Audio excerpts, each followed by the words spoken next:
Huh? Cycles and, of course, into phases. It's just a phase whereby we all sit to listen to our leaders of today. And a day is also coming that the younger generations will sit again to listen to us, to listen to our stories, and of course to listen to all our achievements that we can at least say we have achieved in this little time we have on it. So ladies and gentlemen, it is with this honor we all stand here to welcome every one of us to this amazing gathering of excellence, amazing gathering of giants, amazing gathering where we need to ask some questions from our leaders. Please, if your hands are not too busy, can you put your hands together for yourselves? Come on, put your hands together for yourselves. And when we are still doing that, just extend that hand to your neighbor. Come on, welcome somebody. Welcome somebody, either he or she. Tell somebody you're beautiful.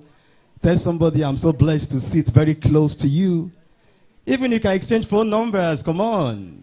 Tell somebody I'm seeing you for the very first time. Happy New Month to you. You know, something that distinguishes the youth is actually our energy. Energy we bring on board anywhere we are. So youth, can you please exchange energies? Can you please greet one another? Give somebody a high five. Greet somebody a high five. Give somebody a high five. Give somebody a high five. Give somebody a high five. Okay, greet that person in your language, in your mother tongue. Hope I won't cause confusion.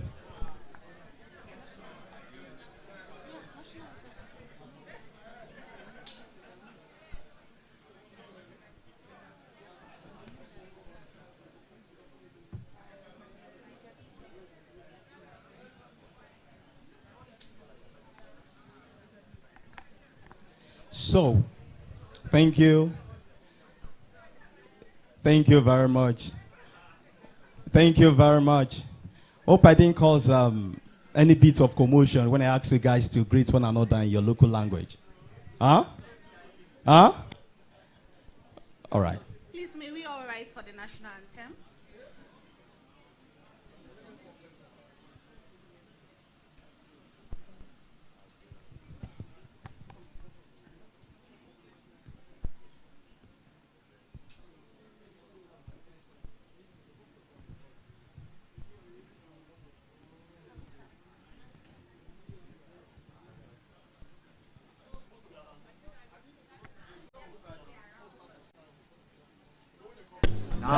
Nigeria, we hail thee, our own dear native land. Though tribe and tongue may differ, in brotherhood we stand. Nigerians old and proud to serve our sovereign fatherland.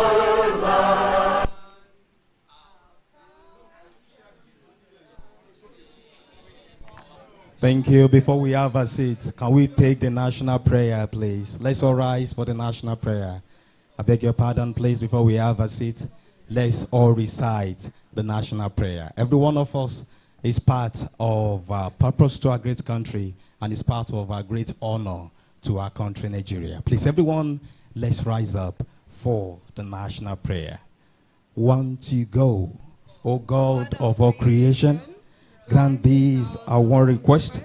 Help us build a nation where no man is oppressed. And so with peace and plenty, Nigeria may be blessed. Amen. Thank you. Can we put our hands together? Thank you very much. Okay, I would like to call upon the media to give us a brief presentation on previous events,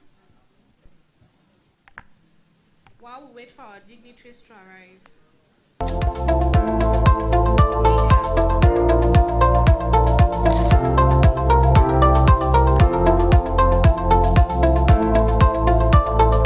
Having things like this go on in Nigeria, where youths can come together and share ideas, you can see how impactful it can be for a bigger Nigeria tomorrow. My Nigerian dream is a Nigeria that is self-sufficient in the basic commodities we consume, a Nigeria that is self-sufficient in energy, a Nigeria that is secure. As a youth, if you get this kind of privilege and opportunity, try to play your role exactly on the renewal of agenda of Mr. President Bola Ahmed Tinubu. Each and every one of us needs to be an advocate, and that's one thing a lot of people are missing about ourselves. So I think the people.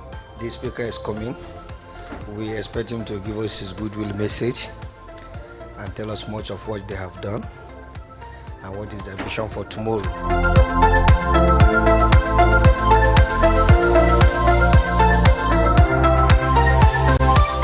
We are excited to have Mr. Speaker in our midst, and not just Mr. Speaker, but his own First Lady.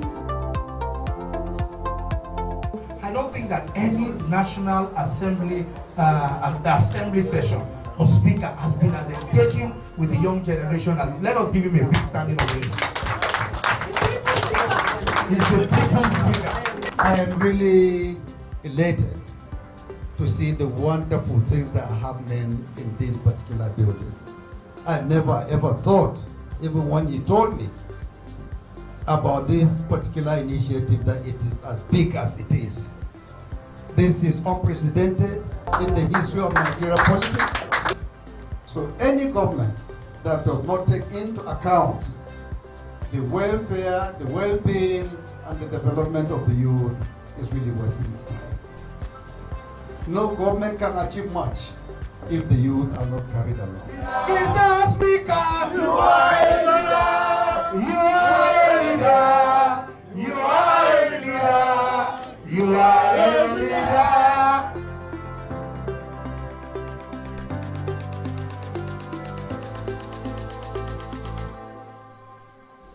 Let us try to sensitize our people that the fundamental of good leadership starts with the people, start with the process. If we get it right, believe me, no leader can hide away from his people. No leader will unduly cheat on his people, because they will always remember that those people sacrificed for him to be there. Mr. Speaker, what lessons have you learned in your journey, in particular your political journey, that you would pass on to your children? It's being open and being honest in whatever you do. Once you are open and honest, you can never get it wrong. Even where you make mistakes, people understand that it's a mistake, it's not deliberate. What was your proudest moment as a legislator before becoming speaker? Well, my proudest moment as a legislator before I became speaker was the day the former President Muhammadu Buhari assented to 22 of my bills. How best do you think constituents can relate with their representatives? How can the House make political participation accessible for young women and youth? What strategic plan National Assembly have on tackling insecurity in Nigeria? If you could change an aspect of Nigerian politics, what would it be and why? Mr. Speaker, how do you manage diversity of the members of House of Representatives? I must say I'm a very lucky person. In the history of Nigerian Parliament, no any speaker has ever gotten the kind of support I got from our members. The key to success as a leader is to earn the trust and confidence of the people. He's a very intelligent man, a very good father, a very good leader. I'm really proud of him. As our legislator of the year 2025, Mr. Speaker, congratulations.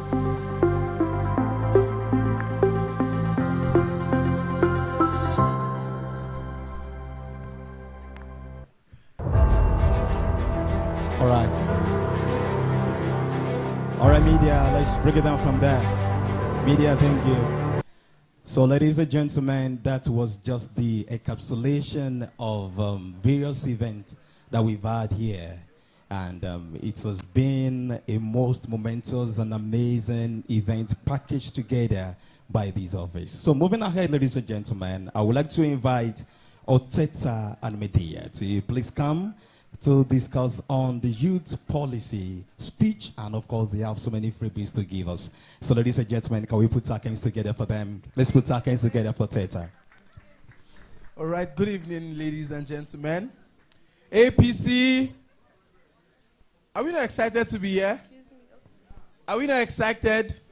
I'll take that again. APC. Progress. Okay, let's do this. Great Nigerian youth. We don't sound great, though. Great Nigerian youth. Great Nigerian youth. Great Nigerian youth. APC. Okay, the energy is building up. Thank you very much. So I'm with Madia, and we want to do something real quick, all right, to put together feedbacks, because most times we've had engagements, you know, and sometimes some people feel like, okay, their voice have not been heard enough. And we took that feedback and said, okay, what can we do? How do we actually get, you know, feedback from our attendees and actually present it as a policy document to some of the guests we are bringing. So today, as we all know, we'll be hosting the Deputy Senate President. And we decided to see, for every single one of us who, you know, share our voices and our opinions online, let's bring those opinions here where we would actually meet these people. And because we push them while he's here because of time and all that, I'll be giving 5 minutes. Right, I've been given 5 minutes, and in that 5 minutes, I want 3 persons to share their policy pitch. What I mean is, if there's one law or one policy that is currently, you know, being in effect and you think should be changed or should be adjusted, what would that policy be and why? The reason why we are doing this is how we send our own feedback to the guest we'll be hosting tonight. So I'm going to take 2 women and 1 man. All right, we have 1 here. We have 2. Sorry, I've already gotten 1 man. Okay, 3. Please, let's put our hands together as they come forward. Let's put our hands together for them, please.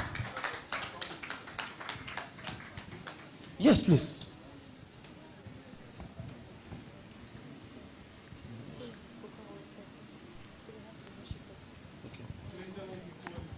All right. We'll leave that for the Senate to decide. Hello, everybody. My name is Lucy Akumabosale. I'm the DG of TSI, Transformation Support Initiative. I'm here to talk about the NEL Fund. The NEL Fund, the government put in place is really working, but it's not all over the country. We still have some youths in other universities that are not privileged to participate in the NEL Fund. So some of them are having difficulty in going back to school because of school fees. So we want the government, especially when the Deputy Senate President is here, to listen to us and do better for Nigerian youth. We thank the government for the NEL Fund. It's working. Thank you. Thank you very much. You know, there's one thing I've learned which is very brilliant when you are sharing opinions like this, using the sandwich method.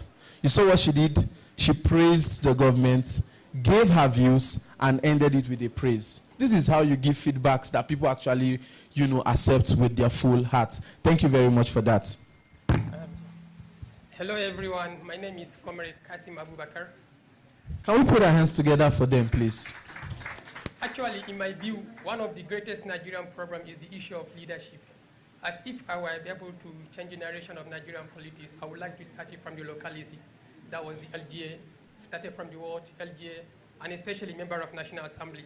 Anyway, sometimes we look at the member of National Assembly as one of the biggest Nigerian problems. Okay, that should be the great idea on how to start bringing accurate leaders into federation, so that we have to look for a leader that are going to sympathize with Nigerians, especially on the present situation about the local farmers who are running a loss as a result of drought, flood, and the high cost of the fertilizer in the market, and the food prices drop in the market. So for me, if we are able to do that, it's going to be good to educate Nigerians on how to pick the leaders that are going to send them in the federation. Thank you. Thank you so much. Let's put our hands together for him. You know, they say everything rises and falls on what? On leadership. Thank you. Hello, good evening. And my name is Aisha Hamman. I'm a lawyer and an activist, so I am not a politician. I don't belong to any political party. And so the reason why I came here is because I have championed, for the past 9 years that I've been a lawyer, I have championed the cause of young people and women. And I was part of the people that pushed for the Not Too Young to Run bill. Now, I have two things that I want to talk about. The first one is the Not Too Young to Run bill came to pass. It's been implemented. But then, like, the price for nomination forms or for political, to run for office is still very expensive. I think I would say that maybe 70% of young people in Nigeria might not be able to afford the forms, especially for the APC. I don't know about other political parties, but the APC form is too expensive for young people. So it's more or less like the purpose of the Not Too Young to Run bill is defeated. Now, let me catch my breath. So the second one is just yesterday, and that's why I'm here today, is seeing the bill that was passed. And the reason why I came here is because the guest is Senator Barau Jibrin. I am from Kano, at least politically. And so we've been championing women's issues. And I'll tell you that this bill that was passed yesterday, if you don't know about the bill, it's the anti-sexual, it's supposed to address sexual abuse in schools. So basically, the reason why I'm here is because this adds to the compendium of bills that we use in fighting against sexual and gender-based violence. And basically, I'll say that I commend the Deputy Senate President. And then again, I want to ask, there's another bill before the House now. It's called the Reserved Seats for Women's Bill. And I hope that we'll see the same energy when it gets to the passage. Thank you very much. Really brilliant. Can we put our hands together for her? Firstly, I will start. This is not me addressing, but just an extra input to what she had said. And my advice to activists. Now, you cannot do proper activism and make impact without being a politician. Take it from me. Because now you've championed the cause for the Not Too Young to Run bill. But the Senate or the legislators does not have the power to reduce the cost for tickets. It is only in your parties that you'll be able to influence some of these decisions. Because the Senate President or the Deputy Senate President cannot determine the price of tickets. He is also paying for it. You understand? So as activists, you must find a way to also engage with politicians, not basically engaging with the office, but also the people. And for anyone who knows, it's about lobbying. So you cannot do we no go gree on the streets and expect them to now bend to your will. Right? This is just my own advice, but great works a lot of you activists are doing. And also for the bill that was passed yesterday, can we please put our hands together for the Senate and also for the House of Reps for, doing this. Right? So thank you so much for that. Those have been recorded and we'll look at that. There's no time. If not, I would have loved for us to, have more inputs. But a QR code would be displayed on the screen before the end. So if you have any opinion on these matters that you want to share, please upload them to those links and we'll compile them in the reports that we are sending. And also those that spoke, please, if you can share your names so that when we are publishing it, we'll have your names here. Thank you very much. I'll hand over back to... Go on. Okay. Yes. So they just bought us a little time and we just decided to do something a little interesting with everybody. It's a game we tagged Who Said It. So very quickly, I'm going to make I'm going to read out some quotes or some speech and you will tell us who said that. Please, you help us the mic. So the first quote here says, I believe every one of us should know it. I belong to everybody and I belong to nobody. Muhammad Buhari, let's put our hands together for ourselves. The next one says, the youth are not the leaders of tomorrow. They are the leaders of today. Who said that? Who? No. Nobody? No? That was by our... Okay, let me go again. The youth are not the leaders of tomorrow. They are the leaders of today. VP, very correct. Yes. Our Vice President, Keshim Shetima, said that. Now, public office is not for comfort. It is for sacrifice. Who said that? I feel like we're all just guessing. He's a governor from the west, from the southwest rather. Sanwo-Olu, correct. Number 4. If you don't know this one, please just go home. Emilokan. Yes, our able president Bola Ahmed Tinubu said that. And I think that's one of the greatest quotes or statements to ever go down in the history of politics in Nigeria. Education is the most powerful weapon which you can use to change the world. Who? Nelson Mandela. Thank you very much. Now there's this one again.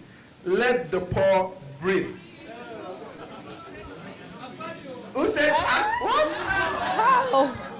That was said by our able president, President Bola Ahmed Tinubu. The next one says, even if you bring angels from heaven, Nigerians will still complain. No, that was not Buhari. He's a very solid pillar in this party. I will give you a clue. He was a former governor, now senator. No. Oshomole. Yeah. Oshomole said that. Number 8, a leader must listen more than he speaks. Who said that?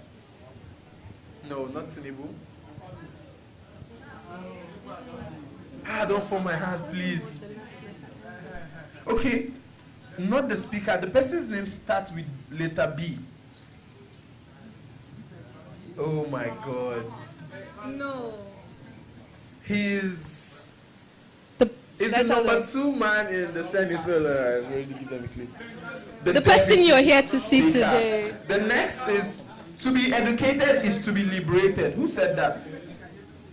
To be educated is to be liberated. Who said that? That was a quote from Nelson Mandela.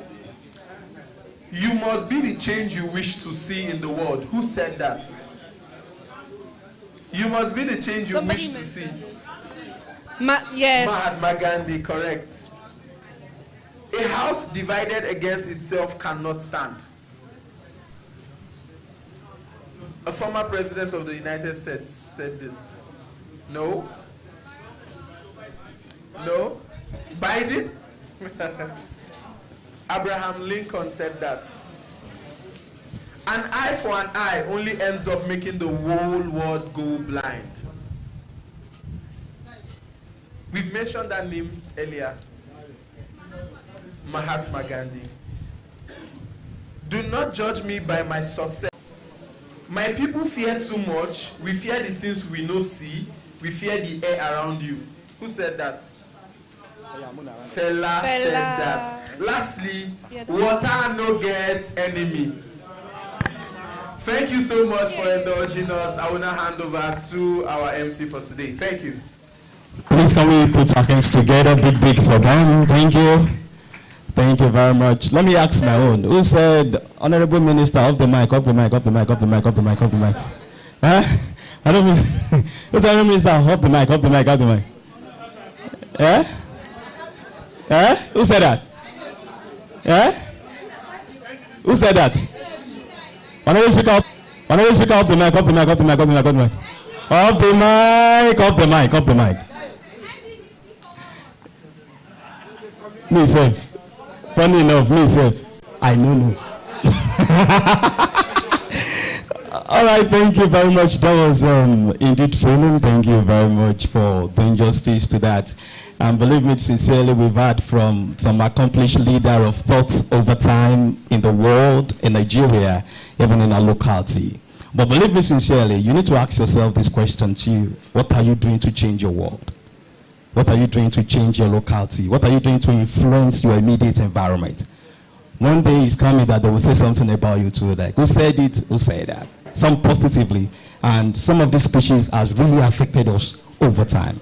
So ladies and gentlemen, we are moving on now without further ado. I would like to invite a very young and amazing man in this place that will be doing justice to spoken words, one of the greatest African talents to the world. This is how we put our things together for Crossword. So please join me here. Thank you, sir. Because I'm not the senator, that's why we're not clapping loud enough. Please clap for me now. Clap for me. Hi, good evening, everyone. Clap for me again. Clap for me. All right, thank you very much. Good evening, everyone. It's okay. It's okay. Thank you, my Lord. It's an absolute pleasure to be before you today. I feel absolutely honored to be invited to do this piece. And to be honest, when I was contacted yesterday to do this piece, I was quite confused. I was like, where do I take this piece from? So maybe let me start here. Story. Story. Once upon a time. So now I want to tell you Labar and Gargajia. Old stories. But I would like you first to interpret something for me because my Hausa is not so strong. So how do we pronounce? Is it pronounced Malia? Or how is it pronounced? Can someone pronounce it for me, please? Malia. Am I getting it correctly? Malia. Okay, do we know the meaning of that word? Please, what's the meaning? It means the sea, an endless sea. They say the world is watching us, counting our cracks and naming our chaos. They see headlines, not heartbreaks. They see struggle, not the stubborn beauty of a people who refuse to stop trying. But Nigeria has never been easy. She's a story written in heat and dust and rhythm. A country that stumbles forward, always forward. We fall, we rise, we rebuild again and again, the down returning to the same horizon. And in the middle of it all, you find people, quiet and steady, who carry light in small ways, teachers who still care, and doctors who show care, youth who still dream, even with the power gone and hope flickering. Even the ones in power. Some still remember what it means to serve, to build without noise, to give without end. They call one of them Malia. Did I get it correctly? Not because of title, but because of his reach. Which, just like water, touches corners that others seem to forget. He moves quietly, but still he moves. And in a country thirsty for trust, even a drop of sincerity becomes a flood. But this is not just about one man. It's about what he represents. The proof that within the noise, Nigeria still grows good things.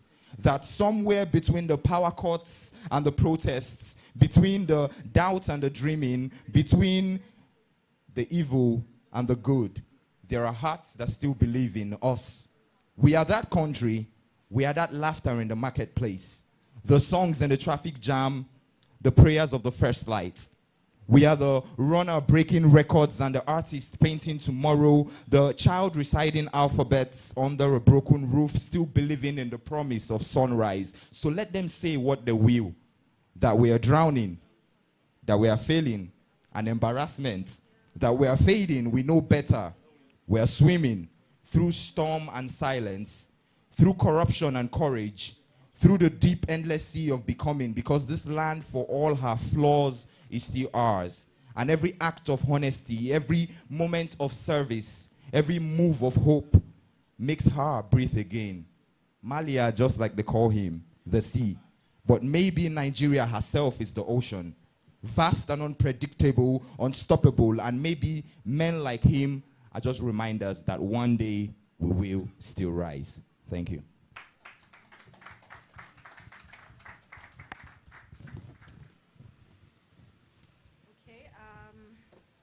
So let's honor some of our distinguished dignitaries who are seated here with us.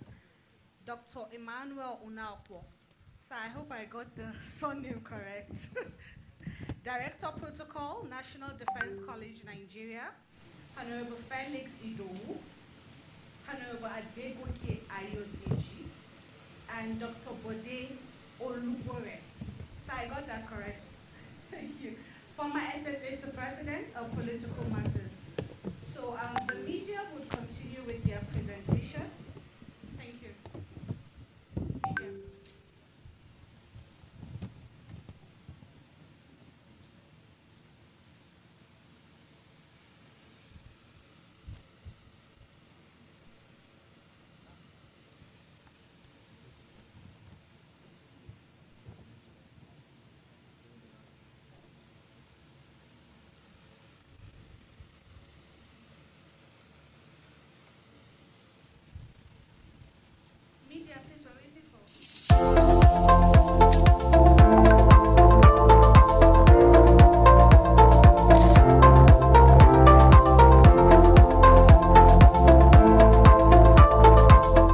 things like this go on in Nigeria, where youth can come together and share ideas, you can see how impactful it can be for a bigger Nigeria tomorrow. My Nigerian dream is a Nigeria that is self-sufficient in the basic commodities we consume, a Nigeria that is self-sufficient in energy, and Nigeria that is secure. As a youth, if you get this kind of privilege and opportunity, try to play your role exactly on the renewal agenda of Mr. President Asiwaju Bola Ahmed Tinubu. Each and every one of us need to be an advocate, and that's one thing a lot of people are missing about ourselves. So I think the people. The speaker is coming. We expect him to give us his goodwill message and tell us much of what they have done and what is their vision for tomorrow.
My name is Blessing. I'm from FCT. Firstly, I want to say thank you for this platform. It's been going well. I've learned a lot in the space of yesterday and today. So it's a very nice innovation, and I will say kudos to the organizers of this platform, because there are many youths out there that are looking for what to do, but they don't have the income to pay for those stuff. So this is coming in handy and to go a long way. Sure, it's something I've been wanting to do. So when I saw this on Instagram, it was my friend that first saw it, and she was like, Blessing, this platform is here, so would you want to do it? And I said, yes, I will want to go. So I came all the way from Kefi for this program. So I'm happy. I'm very, very happy to be here.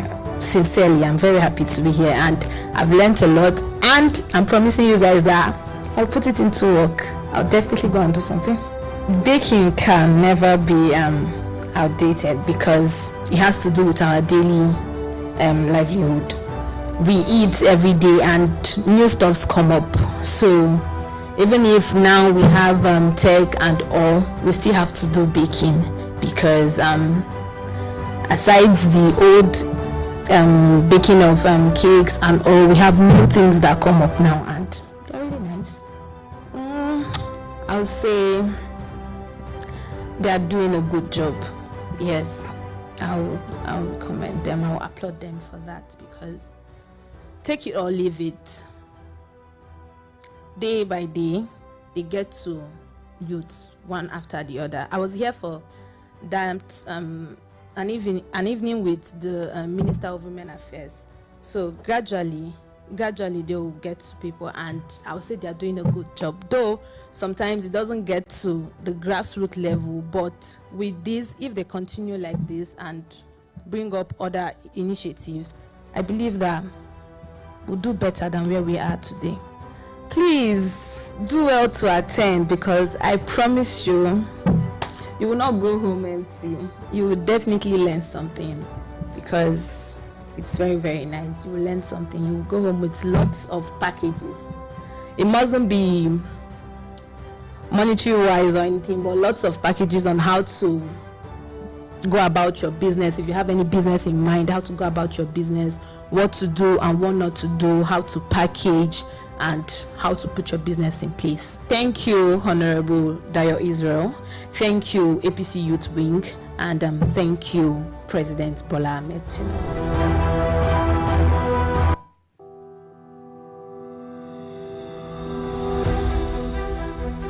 My name is Martin Sunday. I'm from Enugu State, but reside in Abuja here. Normally, I follow the APC Youth Wing on social media handle.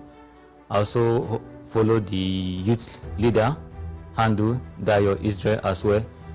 And whenever a program like this or other programs are being posted, I'm always aware.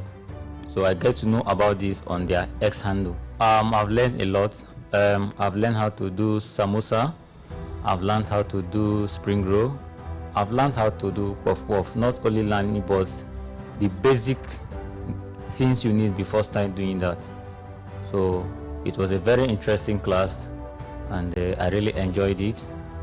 I believe that after I'm through with this training, I should be able to do it perfect. Actually, this is not the first training I've attended that the National Youth Leader of APC and other people have organized here at the Nest Center.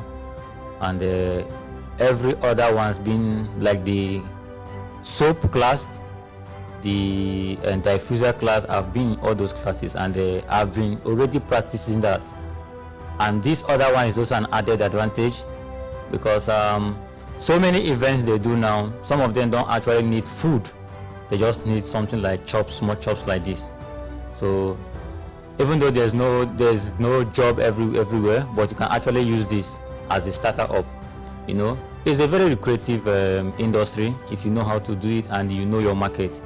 So this will actually help me a lot, you know, in getting some finance in doing some other of my business. What I want to advise everybody is that there's no specific training that is meant for women or meant for men.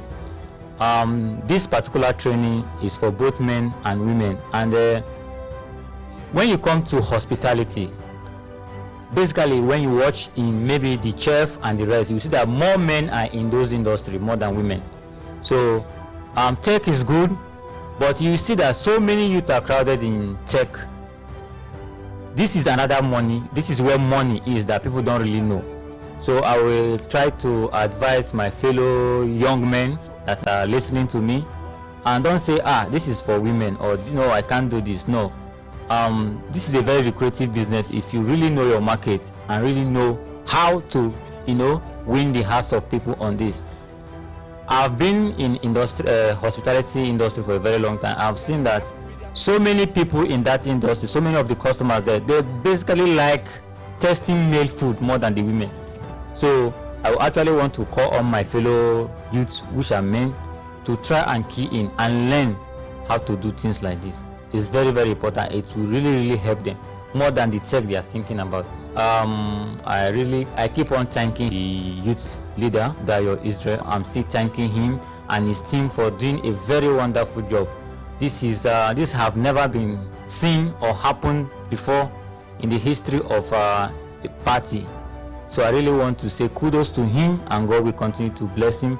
And I also want to ask him if it is possible or in his capacity to extend this to state level as well, so that those that cannot be able to participate in the national level can actually participate in the state level. I want to really thank him a lot for this very creative initiative.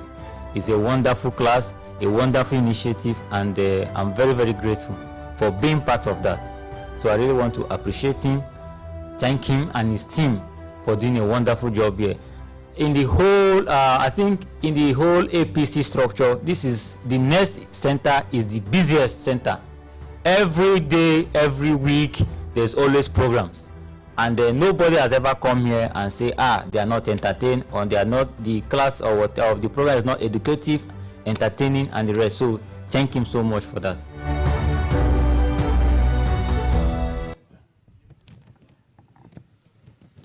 All right, thank you very much. And to some of us that have been beneficiaries of this program, I believe you can say one or two things about that and how impactful it has been in the time past. So, ladies and gentlemen, still going on with some of the lineups for this evening, but we just got a message from the faculty that was tending to engage as many as possible that would like to lend their voices about some basic development in this great party, your Progressives Congress. And still to take us further on that, I would like to once again bring on stage Oteta to please continue from where he stopped. So as many as we have questions or some remarks about some of these great initiatives from this party, this is your time to ask your questions now. All right, we are back again. I thought we were friends already, but apparently some people went to report me that I did not give them opportunity to share their opinion. So I had been sent back to take a few more hands. Please, I know you were raising your hand here. Was it you? All right, 1, 2. Okay, let's start with those two. Please come forward. Let's put our hands together for them as they come. And don't forget what it's about. It's about sharing your thoughts, your opinion, and your suggestions as regards certain policies that are either in effect or policies that are still, scaling different levels at the National Assembly. Thank you. Good evening, everyone. Please introduce yourself. Yes, my name is Odi John. I'm from Cross River State. So, of course, we are here because we are all politically inclined and APC. So I'm going the political route. Yes, some of us, I'm an ex-personnel of the DSS anyway, but I left the service in 2017, joined active politics in 2019, and particularly in my state, we were the very first frontliners, because my state has always been the traditional PDP state. So we took a lot of the hits and all of that. I was one of the very first person that took our president's flyer to my state. From Lagos, I started APC, Surulere, Lagos, came down, held meetings and all of that. But my brother, walai, nothing to show for the whole investment and everything. So forums like this, we wanted to get back to the management of to the leadership of the party. Yes, those people that were really at the front line sacrificed a lot, body, time, resources, sweat, and all of that. And of course, we are into it to any point. What is in it for us? Because so many of us, I believe, the new entrants of the party, they have even benefited that most of us have been there long before now. And we've made so much sacrifices. I'm sure it's the mind of so many persons here. So it's one of those things we really want the leadership of the party to look into and to see how they can also help us. It's good. We are talking politics, please. Thank you. Thank you very much. While initially it was supposed to be based on policies and all, what he shared was actually valid, and we honestly cannot dismiss it, right? There should always be reward for hard work. And there's a quote that says, now we man work, now you go do what? Now you go chop. So I'm sure that the leadership, I cannot vouch upstairs, but I can say for sure that our national youth leader in person of Ambassador Dio Israel is someone whose principle is a principle of reward. He rewards loyalty. And I'm certain once, because this is being recorded and we'll play it later in the office, I'm sure he would give some voice to your concerns. Thank you very much. Let's put our hands together for him. Okay, you go next. And let her go next and you. Thank you very much. Olaemi Atako. I expect to stand on all the existing protocols. So mine is a policy recommendation, and that has to do with water pathways, right? Hygiene. Yeah. So we all learn about the country, amalgamation of islands called the Maldives, right? Yeah. I've been there, and it's very nice. But what they have to sell there is their water, right? The same thing with another country, another tiny country that came from third world to first world, Singapore. I've been there. Singapore as well only has water, right? And everything was built on that. Why I'm connecting water pathways and hygiene is this, right? Classic example, someone is drinking pure water. What do? They throw it in the gutter. If you go down to like the village or municipal levels, right? What do these collection of garbage, what do? They throw it in the river pathways, right? So I'm from Ogun, and I get to spend time in the constituency, and I found out that most of the water pathways are actually blocked. Our rivers are blocked because we keep on throwing trash in them. And it seems as though they can't even correct people as to just, if you drink pure water, I'm going to use that basic one. Yeah. If you drink pure water, like, find a way to dispose it properly. Lagos just recently hosted the E1 motorsports. Yeah, they did. I think that's one of the beautiful things that this country has to offer, or we can do. If we start cleaning up just after ourselves, right, you would have no idea how that could go. And I think it has been done in this country before, because during the military rule, they had this, they call them wole wole, I don't know what they call them in English. They would come check up on you if you were being clean or if you were being sanitary or not, and people actually took them seriously. They would clean up after themselves. So basically what I'm trying to say is that my policy recommendation would be in regards to hygiene and water power. Thank you very much. Please, let's put our hands together for him.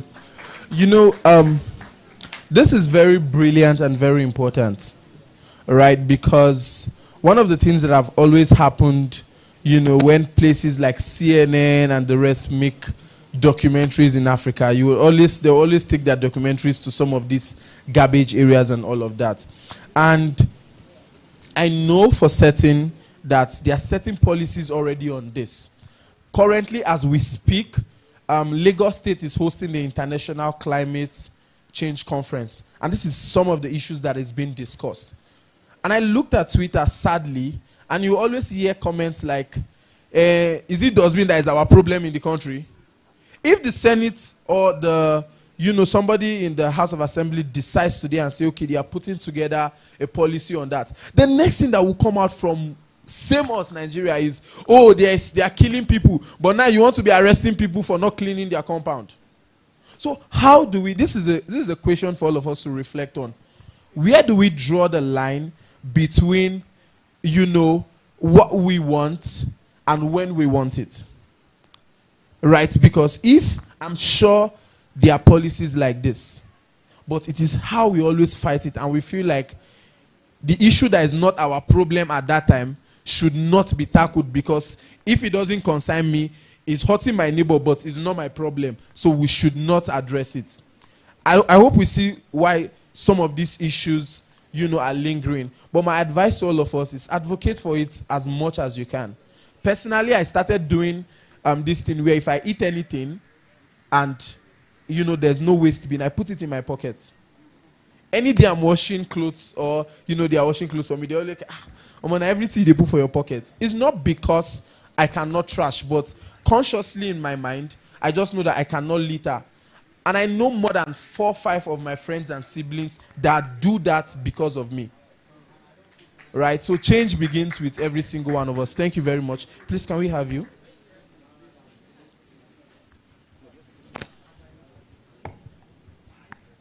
Hello, good evening, everyone. My name is... Hello, good evening, everyone. My name is Ambassador Shifa Zarma. I am not a politician. Amazing. Okay. Everyone is welcome.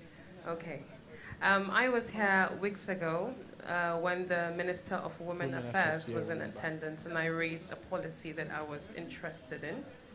She actually explained about how she was part of the people who championed and came about the policy and all. And I asked her that I am an advocate and she is the policymaker, and she should use her office to try and see this come to light. But there was something she said that struck out to me. She said, at the end of the day, it is a man that will pass the bill. That I kept in mind. So 2 days later, the Senate President was here in attendance. And particularly, I came here to ask him that same question, if he would pass a bill like that, irrespective of him being a man. And I was listening, he is a father of the girl child, and he was proudly saying he have 4 female children. So I asked a question, but I don't know what happened. My question wasn't answered. And the reason why I am here today is because this is the Deputy Senate President, and I think he's a reflection of him. Definitely. And I'll still ask the same question. So I will listen to what he has done in office, and the bills he has supported to pass, and the bills he thinks he wants to create or an initiative. I will pay attentively, and then I will ask my question.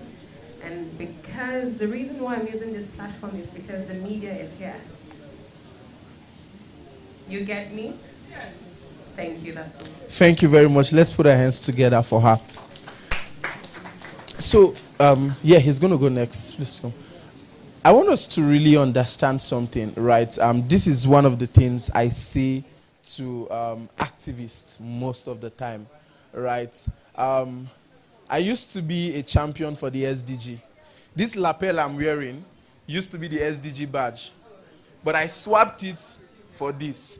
Not because I wanted to follow the bandwagon, but I wanted to follow one who knows road. And the truth is, you cannot effect change except you are within, yes, if you don't get involved, right? Why we are doing a good job as activists? There was a reason why I would mention somebody, particularly from the opposition. Sorry, what's her name? There's this lady that's with this iconic photo of Aisha. Aisha was an activist. Sowore was an activist. There's a reason why these people decided to come in. Not because they are not dropping activism, but you need to understand that in the Senate, there are over 109. How many? It's 109. There are 109 in the Senate. And even if the Senate president sitting here says, oh, this bill is very good, I will push this bill. You know he doesn't have the power to do that. This is a democracy. Now, he needs to have a majority vote even in the Senate. So while we push for one person or whoever we think has the power, the best they can do is see how they can influence this. And that is why politics is very important. And we fail to see that. We think politics is bad, right? But politics is a game of lobbying, even for whatever policy you want to push. Because he has to now go meet 1, 2, 3 persons and say, this is the bill we want to push. When it's brought up in the House, I need your vote. So as activists, we need to learn. See, it's not just, I'm not trying to counter you, I'm just sharing, you know, my perspective on these things. We must learn to be friends with these people. All right, so I'll have the last guy, then you would. Okay, he's here, sorry. No, I'm not saying you have to be politicians. No, don't get me wrong. I am saying that you must find a way, you must creatively find a way to be in this space. Let me ask. Please, can we just... Okay, good evening, everyone. Let me allow him so then we can... Ayuba Abdulkarim is my name, from Oyo State. I want to use this platform currently to advocate for over hundreds of thousands of Nigerian youth currently suffering. The NYSC portal opened about 2 days ago. I am not serving, but I know the pain that thousands of Nigerian youth are going through currently as we speak. For the past 72 hours, they've been sleeping in cafes, in business centers. They couldn't register. This is the youth house. I know the youth leader is watching me. Millions of his followers are there out struggling as we speak currently. Even as I speak to you now, they are still there. They arrive at their respective cyber cafes as early as 5, 6, 4 a.m. And they will stay there until 12 a.m. And since Tuesday, it has always been an excuse. NYSC has been in existence for only God knows how many years. By now, they shouldn't be going through all this. Please, Nigerian youths are suffering out there about their respective. I'm not serving. I don't need it at the moment. But youths like me are out there suffering. Our sisters, our brothers are out there suffering as I speak currently like this. We want to use this platform to call on the Minister of Youth, NYSC, DJ, or whoever is in charge to ensure that they have seamless process. Because over time, imagine people living in the city and they are going through this. What of people in the villages? How Thank you very much. Please, I want to suggest to the Nigerian system that whatever model they are using, they should always consider people in the remote areas, because they consider more of people in the cities, because we sit down here, Abuja and Lagos and all that. Wait, my second question goes down. Please, is to the youth house, please. Whenever we have politicians or mayor or head of agencies that come here and they give us a guideline of how to do things, if we follow up, sometimes we don't see the end result. Whatever we discuss here, let it be action-based. If the ND or whoever says this, and we come forward with what the person talked about, please, let's see results. Thank you so much. Can we put our hands together for him? He spoke really passionately. So please, while we are pushing these things to our leaders and our politicians and all of that, please, Nigerians, let's learn to also hold the private sector accountable. The reason why I'm saying this is, he is complaining about NYSC. Personally, I know how many hours it takes me sometimes to even upload a picture on Instagram. We see what's the networks, the network is messy everywhere, right? Not to make excuses for this, because definitely all of these agencies must create infrastructure, that can carry no matter the numbers, right? But please, let's also learn to voice our concerns out there. I'm sure the National Youth Leader heard your submission and he's going to look to it. Please, I'll give you 1 minute to... Okay, yeah. Please, come on. Okay, so I just wanted to clear something. You were talking about activists, and while everybody knows Aisha Yusufu and Showore, I have so much respect for them, but we should not dismiss the work of activists, because there are two types of activism. There is individual activism, and then there's institutionalized activism. And when I say I'm an activist, I don't mean I go on the streets shouting, holding placards. No, I am a lawyer. He's not listening. No, I want him to listen first. My point is... Sorry, apologies. Okay, yeah, so I was talking about the two types of activism, and because we're here to create awareness, right? You said something about being involved. The civil society is an arm. We're the watchdogs. There's the private sector, and then there's the government. And wherever you go in the world, there is a space for civil society. You go to the World Bank, you go to the United Nations, wherever you go, the civil society has a seat at the table. So what I'm saying is, instead of dismissing, we should teach our young people to understand the importance of civic participation. So institutionalize your activism. That is how you're able to push for laws. Because myself, for example, for the 9 years that I've been a lawyer, I have never gone to court for money. All the cases that I've done are pro bono, and as we speak today, I have championed and I have supported 86 cases, and I've gotten convictions for sexual and gender-based violence cases. I've gotten 86 convictions across the northern parts of Nigeria. Please so hold our hands together for that. No, I'm not trying to get applause. I'm just saying that we shouldn't dismiss the work of activists, because we are institutionalized. I have championed the VAP Act, which is the Violence Against Persons Prohibition Act. You cannot do that if you're not an activist, but then you have to institutionalize it. So don't dismiss activism. I'm not saying my apologies. I was not dismissing, right? Sorry, you would have to take even this. The reserved seats for women's field is championed by activists. It is, and exactly. If you so remember, that's how you push. we had the minister here, and she also gave her support for that bill. Yes, push. Thank you very much, and my apologies if it seemed like I was dismissing. I was honestly not trying to do that, and we understand the importance of pressure group and civic society in a country like Nigeria. We cannot afford to not have activists, right? Because we need people like this to hold our governments accountable, right? You put them in power, you hold them accountable. Please, let's put our hands together for her. Thank you very much. My name is Aziz Musa. I'm an agripreneur. I'm a youth in agribusiness.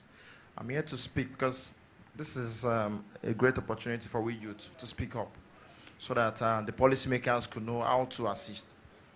Basically, despite the fact that I'm an agripreneur, as a micro-scale business, I still ensure I do and cut across all sectors. From the grassroots, I do my CSR to the extent of doing capacity building despite being a micro-scale business person. So why I'm coming up to raise this issue now is that we have so many youths out there that are getting trainings. A whole lot of trainings is ongoing. They will train youths, but when it is time to support them financially, zero.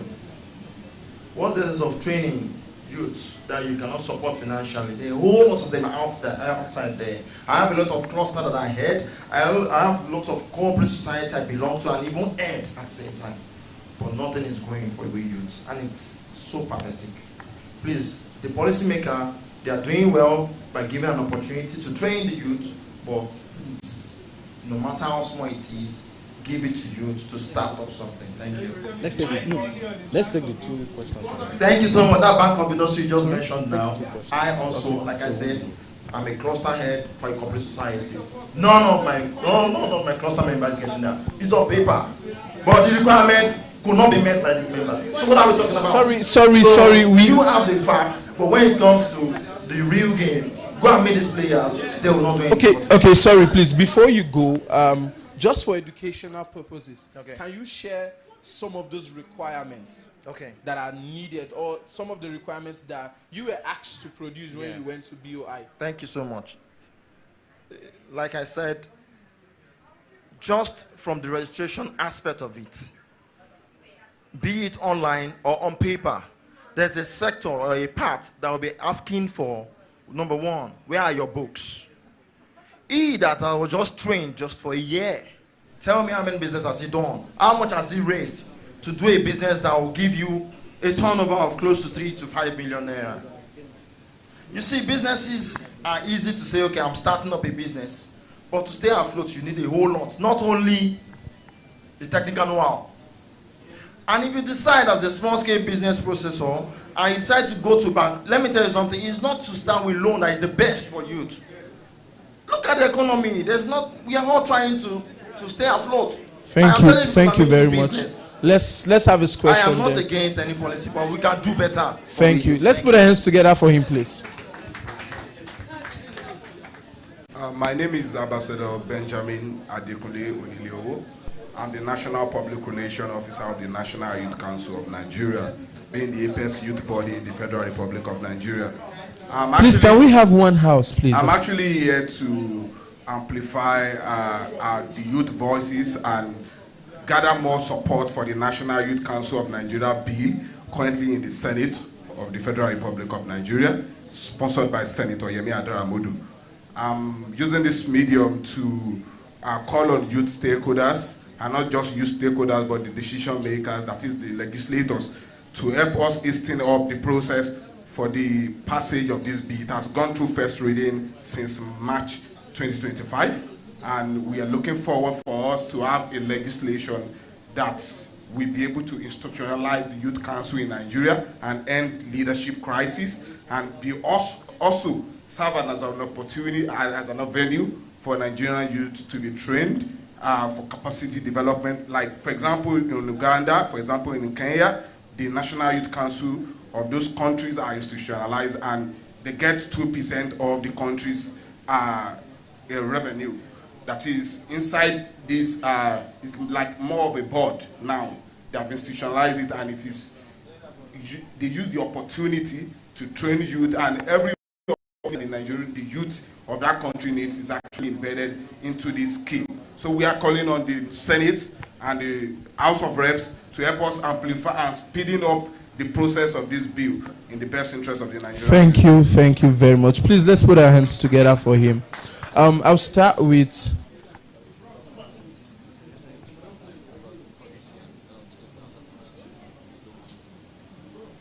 Just hold on 1 minute. Now, I think you raised a very important issue when it comes to, funding of farmers, right? Please, while there are some of these requirements that were put, you should also understand that these requirements were put in place because of feedbacks like this. A lot of people got funding, right, expressly. So this person just comes, oh, I undergo this program, I'm a farmer and this, and they gave money to them. And some of them, we don't have anything to show for it. This is the reason why some of these, This is the reason why some of these requirements were put in place. These are just checks, right? Because if you are not faithful with 1,000 naira, you will not be faithful with 100,000. Now, this is why these requirements were not put together as bottlenecks. They were just put there as some checks and balance so that we know whoever is coming to ask for this money has done something before. that person has a track record, right? And my advice now to you, sorry, because of time, you should work with the Presidential Ease of Doing Business Council, PBEC, right? PBEC is one of the agencies that were set, together, was put together to help, entrepreneurs to scale every form of bottlenecks and all of those things. So please reach out to PBEC, because the PBEC is also part of the agencies that is under the Ministry of Trade and Investments. PBEC, Bank of Industry, and all those other banks. Thank you so much. Please, your question, then we'll round it up. Okay, good evening, everyone. My name is Ayobami from Ondo State. Thank you for this opportunity. I've been here. I think this is my third time here, and it's nice to see everybody. So I don't know if I'll call this a question or just an observation. So I'm sure most of us were online. We saw what Donald Trump said about Nigeria that was actually far-fetched. So my own, like I said, I don't know if it's a question or observation now, is what are the policies in place for we youths? Like, I'm not a politician, I'm a civil servant. And I like what you said it's open to everyone. Everyone, yeah. So what are the policies in place for we youths in order to address what Donald Trump said about Nigeria, for example? And how can we, if there are no policies, if there are policies, how can we reject these policies? And if there are no policies, what are the policies that can be put in place to stop things like that? Because we cannot just shy away from the fact of what he said, what is on ground, and what is happening. And for example, I read about some ambassadors have been, I think they are ambassadorial, so things like that. So how are we as youths being carried along, and what can we do to make it better? Thank you very much. Now, I cannot answer for our legislators, right, as per what policies were put together. But you should understand that Donald Trump largely had the, permit me to use the word audacity to make certain claims, because same youth like us, we are posting and sharing some of this half-baked narrative online. So part of your own responsibility before any policy comes, out to address this is to also share your own side of the truth. Because whoever is claiming somewhere that there's actual genocide is sharing, to the best of their knowledge, is their own truth. So you too share your own truth. It is social media. You have social media to your advantage. The people in the US and all of those places are not here in Nigeria. They don't know what is actually happening on ground. The same way that somebody would claim that, okay, there's, genocide and whatnot, you also believe that, okay, this is not actually a case of genocide, or it's just one of our many security challenges. So share your opinions also online, right? There are a lot of platforms. There are petitions that are going online. Share these views, share your own opinions before we now have policies to say, okay, this is how youth should actually engage in such issues like this. But as it is, for issues like this, we have left it to the presidency to handle, because it is, well within their power. Thank you very much. And lastly, please, the media team, if you can display the social media handles, I would like to plead with us. If you have certain concerns, certain opinions, please, especially on Twitter, right? If you are not conversant with other platforms, but Twitters are for conversations, raise some of this issue and tag the youth wing, the progressive youth wing, tag the national youth leader, tag the appropriate bodies and agencies, tag the senators, the members of reps and all of that. So let's have these conversations online. Let there be proof that you said something. So let's have all of this conversation. Tag us, follow the APC Youth Wing on Twitter, on Instagram, on LinkedIn, on Facebook, and share these opinions. Our DM is always open, right? And some of these videos that are being recorded are for purpose like this, so that we'll have some form of track to say, okay, this was said by the people. And when policies come out, because one of the things Nigeria will always say is this our problem right now? They've raised problem concerning, reserve seat for women's bill. When it comes out now, some people will say, oh, it's another avenue for you people to put your wife and daughters there. So let's always share our opinions, so that those who think these things are not necessary, we also see that these are the views and opinions of others. Thank you so much. I remain my humble self, John Oteta, and I will allow you to enjoy the rest of your evening. Thank you. Please, can we put those hands together for Mr. John? If you check his impulse now, he's increasingly high. Thank you. Thank you very much. Just go somewhere and relax yourself like, they almost killed me. All right. So, ladies and gentlemen, I just got an information from the faculty that our distinguished guest of honor is almost here. And in no time, will be joining us.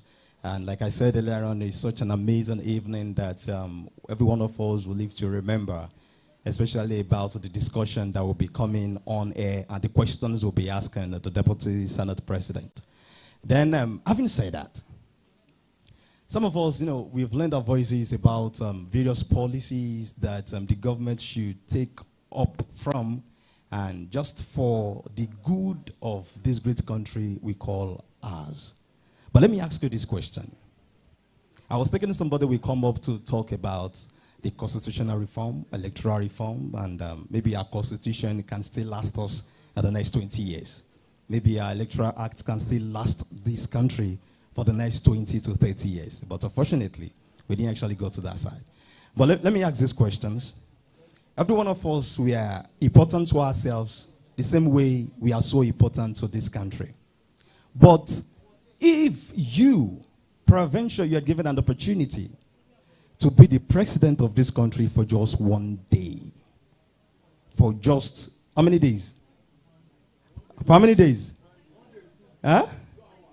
1 day is too much, yeah? 2 hours. Now, this evening of, yeah? If you are given the opportunity to be the president of this country for just one day, like you said, oh my G, just one day, what is that one thing that you would do differently? I'll take the microphone to you like you are now like potential president. So I will address you as Your Excellency. But I won't ask someone that has spoken, but I will just a neutral person, just from your diary or from your intellect. What is that one thing that if okay, let me Aisha, can I have the second mic? I'm coming, please. Aisha, the second mic. All right. So I will address you as Your Excellency now. All right. I will address you as Your Excellency, but when you get to power, don't forget me. All right. Let me start. Your Excellency, tell us just one thing. Don't read your speech, oh. Okay. All thank right. you. I will ensure I tackle the issue of electricity, energy. Just one thing. Yeah. Yours is electricity and energy. Energy, yeah. We've been trying to do that for God knows when, but it's getting better now. Now, I have Her Excellency here. A president for a day. I will make weekends start from Fridays. No, start like this. Start with your name is President. Okay, my name. Okay, my name is Blessing. Add President to your name. Okay, President Blessing Amajama. If I'm president for a day, please, your president is talking. Just hold on. You two will become president. I will make weekends start from Fridays. I feel Nigerians need to rest. There's a level of mental issues going around. Thank you. From all our problems, the oblate should start on Friday. Who is talking? All right. No, please. All right. My name is Omar Hassan Eniola. Add president to your name. You said enjoy the privilege. My name is Omar Hassan Eniola, GCFR Senator. Okay. So, ladies and gentlemen, can we put our hands together for a prepared president? All right. So, to be factual, being the president of Nigeria for one day, there's nothing that you can do. Because if you are a president for a day, let's say assuming the president give me an opportunity to be the president for 24 hours, I will only be a shadow president. There is nothing that I can implement. There is no fake meeting. I cannot make appointments. I cannot do anything. So it's not effective until perhaps I became the president for a whole term. Bros, you are not prepared. You are not prepared. When you are there at the seat of power, you must do something. I need a lady, please. A lady. Hold on, bros. A lady. Thank you very much for giving me this opportunity. So my name is Quadro Adoration Amomi. GCFR. Her Excellency.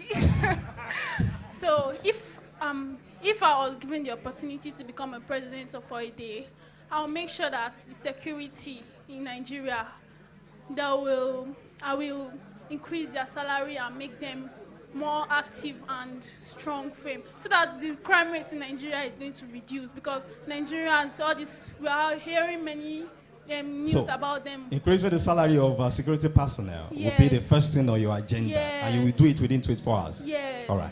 Ladies and gentlemen, can we put those things together for Our Excellency? Yeah. Hold on. Let me ask people from this constituency. Okay, hold on. They're also part of us. Yeah, my name is Omeza Danya, GCFR.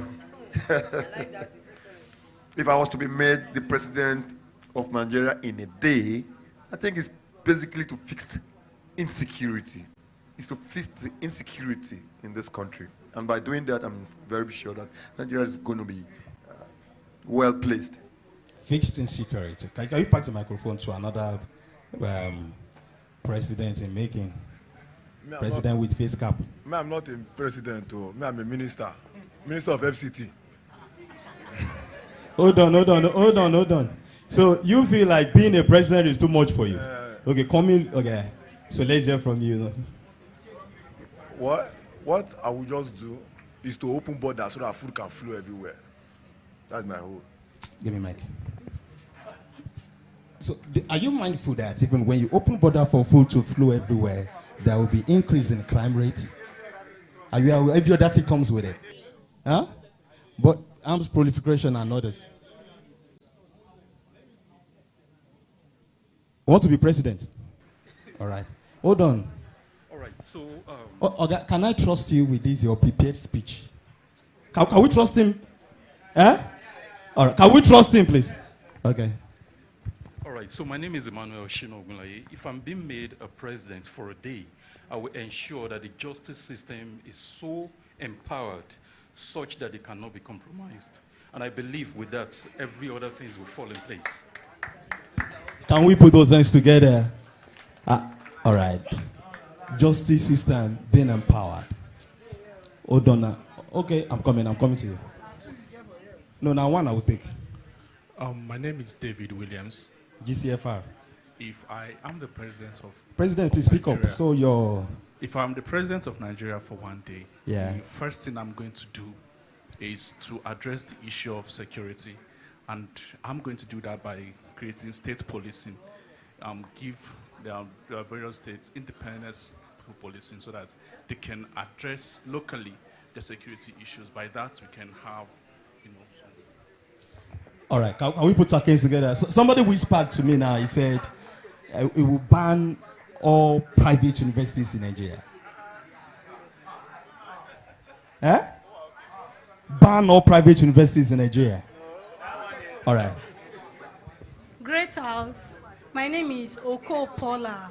If given the privilege to be a president of Nigeria, I will only increase the rate of employment in Nigeria, because the percentage they are taking, like this current recruitment that is going on now, immigration, fire service, that they said they just need 30,000 persons to employ.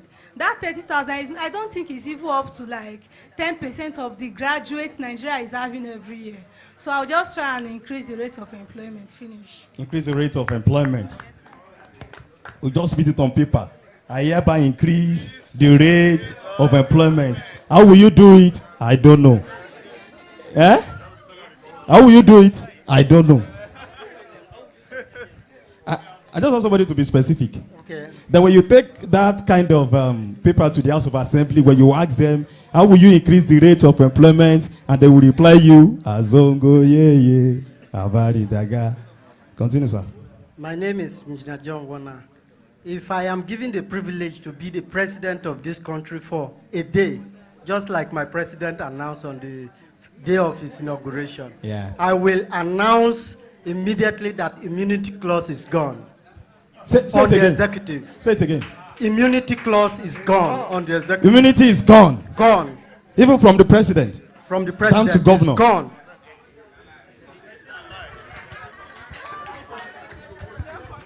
Good evening, House. Decorum, please. Hello. Maybe I shouldn't have asked the question. I'm beginning to have this kind of fear for this our so-called upcoming president. But if you become that president, I should leave this country for you. Evening House. One house, please. Let's get this right, yeah? My name is Distinguished Senator Wale from the Federal Republic of Nigeria. Which of the assemblies? First, second, third? The first. Okay. If I become the governor, the president of this country for just a day. Hello. Can we just keep it cool? Can we keep it cool, please? All right. I will declare free food to all 36 states in this nation. Free food. Like free food. A la carte. Everybody will just be eating. Food is our problem. No, I don't understand. No, hold on, guys. Free food all over 36 states. So someone that is looking for a job, free food. Those that are attacked under bandits, free food. Under Boko, free food. Okay, where are you from? I'm from Oyo State. I was thinking you are from Osun State. All right. Free food. All right. Good evening, everyone. My name is Mustafa Ubashi. I'm from Kano. If I am to become the president of the federation, all I can do is in a day. Is everybody, listen up. Just listen up. I would work with the Senate and House of Rep to make sure that we implement a law like the Chinese one that will give a death penalty to every looting and corruption case. Hello, sir. Within that one day, you will converge both the House of Senate representatives. Yes. Huh? It's possible, yeah? Yes. I'm talking about executive order here. Yeah. There are ways of manipulations. You can work with the houses and make it happen in a day. Yes. Okay, what will you do? What will you do differently? I would, like how? Like I said, I will have a law. I would make sure that any case of looting or corruption is just a death penalty. Just like the Chinese government. That's where our problem is. Once the looting and corruption stops, everything will flow. Okay. I'm sure. Death penalty. Yes. For corrupt leaders. All right. If I'm opportune to be the president for one day, first and foremost, laws and order will not be followed. You won't follow law and order? Yes. For that one day? For that one day. We'll just be doing anything? I will summon the service chiefs and then the EFCC. And I'm very sure that EFCC has... No, hold on, sir. Let me get you clearly. You are confusing me. You won't follow law and order for one day. For one day. Do you know the meaning? Yes. That anyone can just pick up gun? We will not follow rules and regulations. That is the... Hello, sir. You are confusing me. Abisa, you won't follow law and order for one day. Yes. Do you know the meaning of that? So that means even prisoners can just open up the prison and... Let me finish. That means... No. Maybe... I, as an individual... No, hello, sir. Not everyone. No. Don't use that word. Maybe we are misconstruing the word. Okay. The right word. Maybe I think you wanted to use a word. Okay, I won't follow protocol. Not law and order. Okay. Come on. Then I will summon the service chief and the EFCC. I know that EFCC has the record of every corrupt leaders in this country. Absolutely. And the service chiefs, they know all the places where all the terrorists are in this country. Okay. I will give them 12 hours. Out of 24? Out of 24. Okay. I'll give them 12 hours. Your own 12 out of 24? Yes. So out of that 12 hours, you won't sleep. Out of that 12 hours, if 2 hours added, and they have not done what I asked them to do, they will lose their seat. Okay. So, you're giving them 14 hours? Yes. All right. And EFCC, after providing all the list of people that are corrupt, and I'll give them 2 hours also for those people to return all what they've this stolen. One you are distributing hours. Yes, I'm following time. You are following time? Yes. Okay, you are segmentizing your 24 hours. Yes. 12 for this. Yes. 2, So if I give them that 2 hours and they are unable to return whatever they've stolen, firing squad. I think I made a mistake asking you to talk. I think, okay, are you done? Eh? If someone could just check the temperature of this microphone, sir, it's very hot. Like, bros, I forbid you to be the president. Eh? Finish. Lie. House of Assembly itself, you no go see. Thank you. Hold on. Hold on now. Your president is talking. As the incumbent president of the Federal Republic of Nigeria, I hereby liaise with the judiciary arm and the legislative arm to enforce a law that everyone who is above 40 will be banned to contest for any political position in Nigeria. Wow. Even started from ordinary councillor up to the number one citizen of Nigeria, which happened to be the president. So this is the law, and I will liaise with the judiciary and the legislative arm to make it happen with my power under my authority and immunity. So, sir, when you are done, who will you hand over to?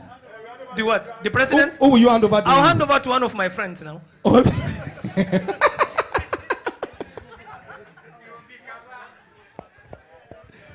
I actually love that. Madam, hello? Yeah. So, hold on just before you speak. So, you pass a law, executive order, that anyone above the age of 40 will have the privilege to contest. Okay, even if the president handed over to you is above 60, you will send that man home with your order. That will have been the greatest mistake of a lifetime. Madam, please. If I am the president for a day. You are the president now. Your Excellency. Your name? Shifa Zerma. All right. You are feeling yourself already. I'll implement free education, free health care, temporary shelter for people who are homeless, and create rehabilitation center for people battling with mental health and abuse. So that's what I'll do. Ma, when are you contesting? When will you support me? No, hello, if you want her to contest, say hi. Please, ma, I would like you to share your manifesto with me. Eh? I like that manifesto. Okay, hold on. Oh, hello, sir. Singapore. Singaporean. All right. Let's hear from you. If I was president for a day, Yeah. I think what I would try to do would be to, I don't know exactly what the democratic process is, right? All right. But I think I would try to make the legislature, because legislature is supposed to be above the executive, that's what they taught us in school. But anyway, it would be that you can't go for more than 2 terms consecutively. I think, like for National Assembly and for state assemblies and all of that, I think that something should be done about that, so that more people would have access to, be a part of our lawmaking process. Okay. Like I said, I don't know if So, you will abolish existence of multiple. All right. I was thinking somebody would say it will cut the cost of governance. Cost of governance is something we should critically look into. I asked that question in one of my, yeah, you can actually do that. There are so many redundant offices, redundant portfolios in the system. Let's hear from you, sir. I am the President of the Federal Republic of Nigeria. Hello. Can you please, President, sir, may I please continue? Honor, I'm speaking as the President of the Federal Republic of Nigeria. I'm going to implement a policy that the position of governors and the President is going to be a single time of 6 years. No renewal again. All right. Just contest once and then go. The way you address yourself, I actually knew something will come out from your accolades. So, essentially, you said 6 years and no more. Yes, and single time. 6 years of single time. All right. Now, hello, everyone. Do you feel that as a president of this country, you can achieve something within 4 years? No. Or is 4 years enough to reposition this country? No, let's be sincere. Hello. Don't miss that. Eh? Apple, sir. hold on, guys. Hold on. Just hold on. My name is Alex Uzochiopara. As I can say it categorically, it is not working. It is working for the privilege. Autonomy. And it goes a long way to say, for the interest of government to stay. Because if president says, I want to attack this thing by the virtue of giving the power to the governor to operate, then it becomes government's issue again. Now, the president can do something which will make it very better. I'm just only taking local government autonomy, for example, that even in 4 years, if care is not taken, it's not achievable, because we have sovereignty of states that makes the governor. We still have National Assembly, which is separation of power. All right. So at the end of the day, I believe in your question earlier, if I have the opportunity of being president in a day, I would even ask that one, we should ask every agency to start patronizing locally made right. Sin. Number 2, which is court of governance. Number 2 is that I will make sure INEC is the one that conducts the local government election in a single day. Can we put our hands together? Big B, can we put our hands together? Thank you. Thank you. Okay. I think I just take 2 more before we wrap it up. Oh, again. I'm sorry. This is the last time I'm going to speak. I think you're asking the wrong question. I think you are asking the wrong question. Oh, really? Yes. Okay. And the wrong question is 4 years enough? The right question is, Nigeria gained independence for the past 65 years. The question is 65 years not more than enough for us to be where we're supposed to be? Look at other African countries. What is the question? Why is Nigeria where it is now? Is it that we don't have intellectual leaders, or is it a question of resources? Why are we here? Why are we still where we are? So the question is about leaders really being in office. Hello, please, can we turn it down a bit, please? Let's turn it down a bit. We have this program being transmitted live. Okay, please, just turn it down a bit. Nigeria should be a country where a leader should be in office, where he is there to serve the people. Everything should be about the people. We don't need to lobby. We don't need to make things hard for things to be approved, executed, funds to be released. If someone is called to serve, you serve the people. So ask yourself again, why are we still here? Look at other African countries. Where lies the question? You will answer that question.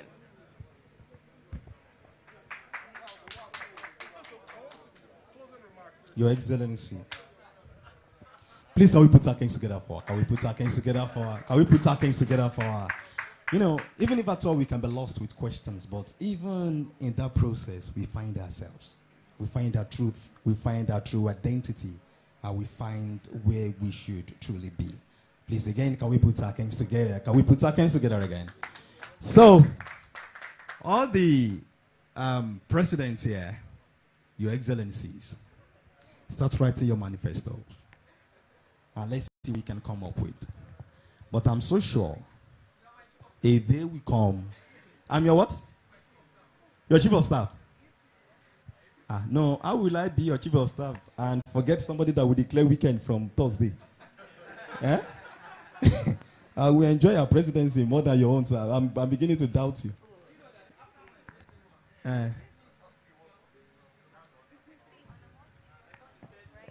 Hold on, guys.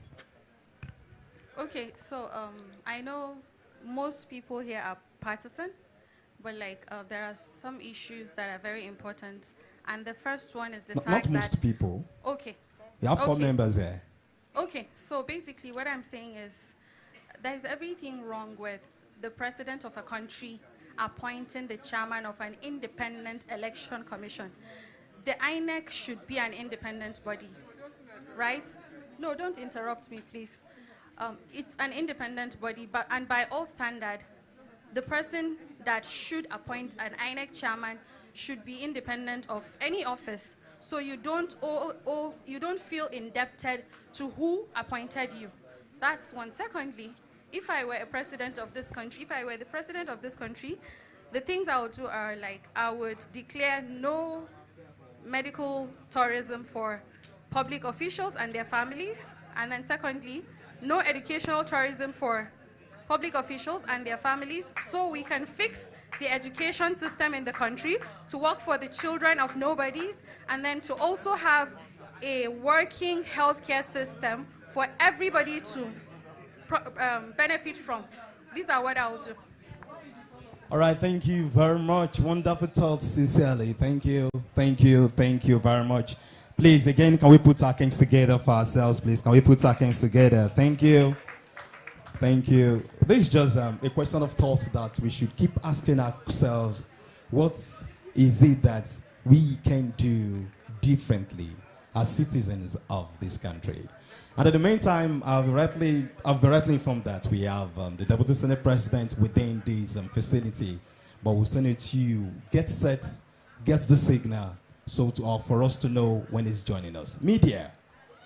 Please, can you help us, take us back to some of the major highlights of the program we had last time, please? Just break it on so as to keep us abreast with some of this information and display.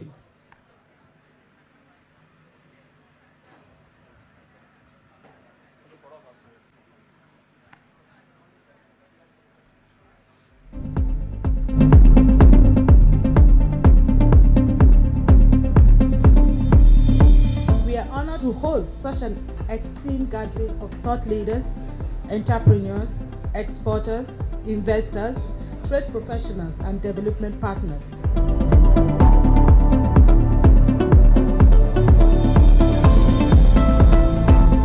And I'm very impressed by the attendance. Why? Because it shows the youth have jumped onto the bandwagon for inclusion into building the Nigerian economy. What would you consider to be your biggest deal brokered so far in Nexim? If you are going to start a business or you're already in business, start from day one to say, to think that this business, even if you're selling the domestic market at this time, that this business is intended to compete internationally. What I'm going to appeal to the youth and encourage them to do is to invest where your passion is. One of the things that scare SMEs is that when they hear of collaterals, they run away from these things, right? Nexim is an export credit agency where one of our biggest functions is to do credit guarantees and insurance. Let's assure the youth, SME businesses, and those that have collateral challenges that we are ready to be flexible.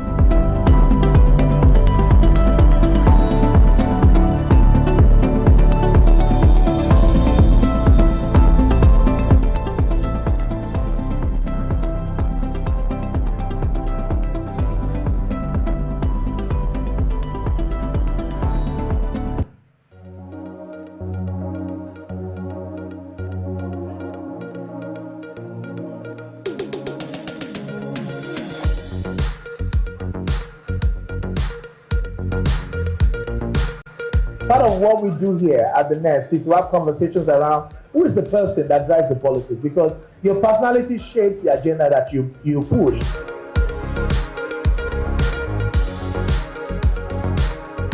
We wouldn't have gotten this far without the kind of people we have right now in this administration in power. So I think, for Nigerian women, our future is bright with the people, the kind of leaders we have right now. And, I believe that our leaders, are for women. We have he for she leaders for the first time. If you want to be an advocate, you want to be, have your own NGO, be in the grassroots supporting women, by all means, you can do it. And that's the kind of ministry that we're trying to operate right now, so that we give support to women in such a way that they can write their success stories. You don't have to go into the ITC space, because that's where opportunities are. No, we create opportunities in every economic space for women so that they can be able to do what they love and do it well and be the best at it.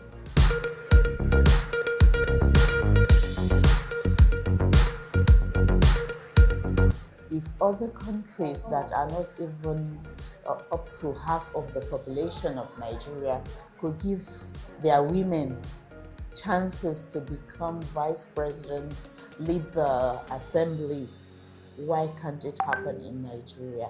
So I must say that Right Honorable Abbas has taken the bull by the horn, and I believe it is high time that the Nigerian men work with him, and also we, the Nigerian women, was go that way, go that way. Ourselves in the light that we are able, we are capable.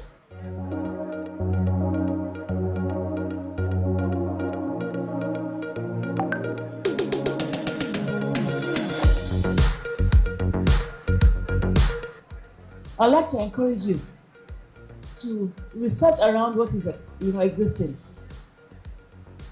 Trust me, the ministry is going through a system strengthening so that it can carry all of our aspirations and our dreams as women, our children, that of the family. It's still work in progress, and that's why we welcome ideas. I would like to challenge you and other like minds to put together a proven leadership structure that we can all adopt and co-opt other well-meaning people that are interested in this effort so that we can address our mentoring gap. This is one of the most important instruments that can help us achieve equity in political participation, because you can only give what you have. So the more you know about civic engagement, about politicking, the better politician you can be. So yes, there's a vacuum. Collectively, we can address it.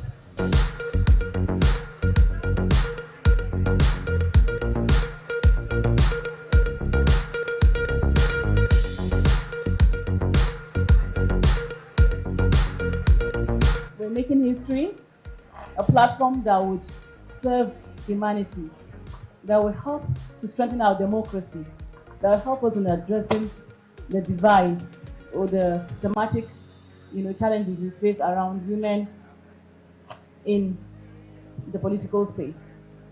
Bismillahirrahmanirrahim.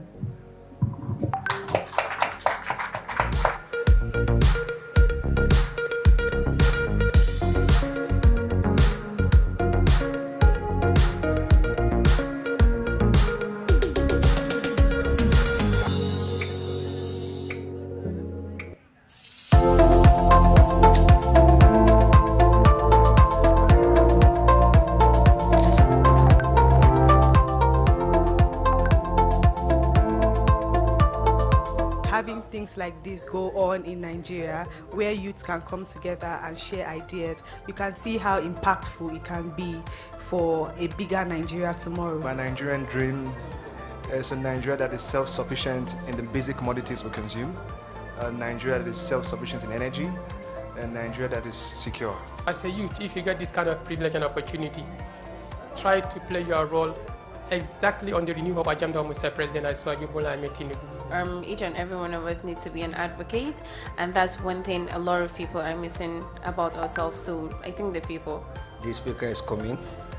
We expect him to give us his goodwill message and tell us much of what they have done and what is their vision for tomorrow.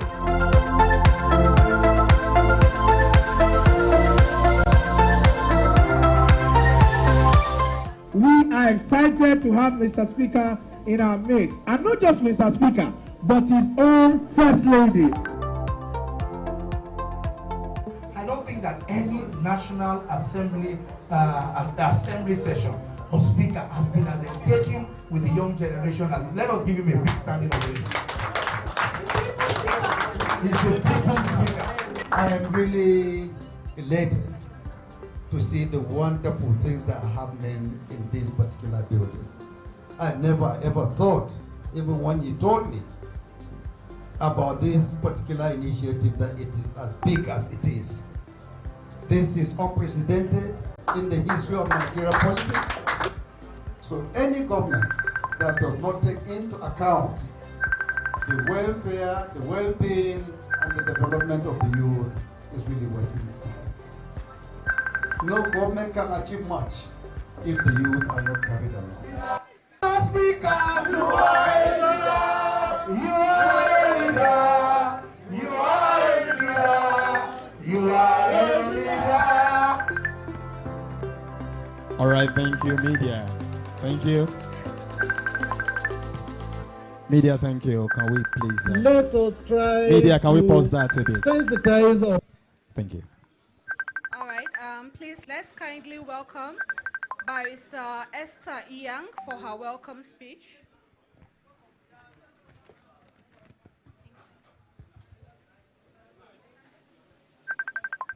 Good evening, ladies and gentlemen. My name is Barrister Esther Iyang, and it's such a pleasure and a great delight to welcome each and every one of you to this very, very important event.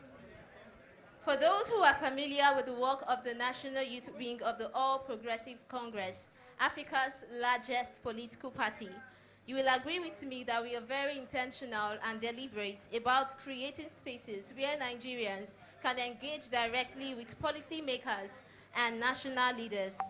Over time, we have hosted very eminent leaders from different sectors, all with one purpose: to close the gap between leadership and the rising generation.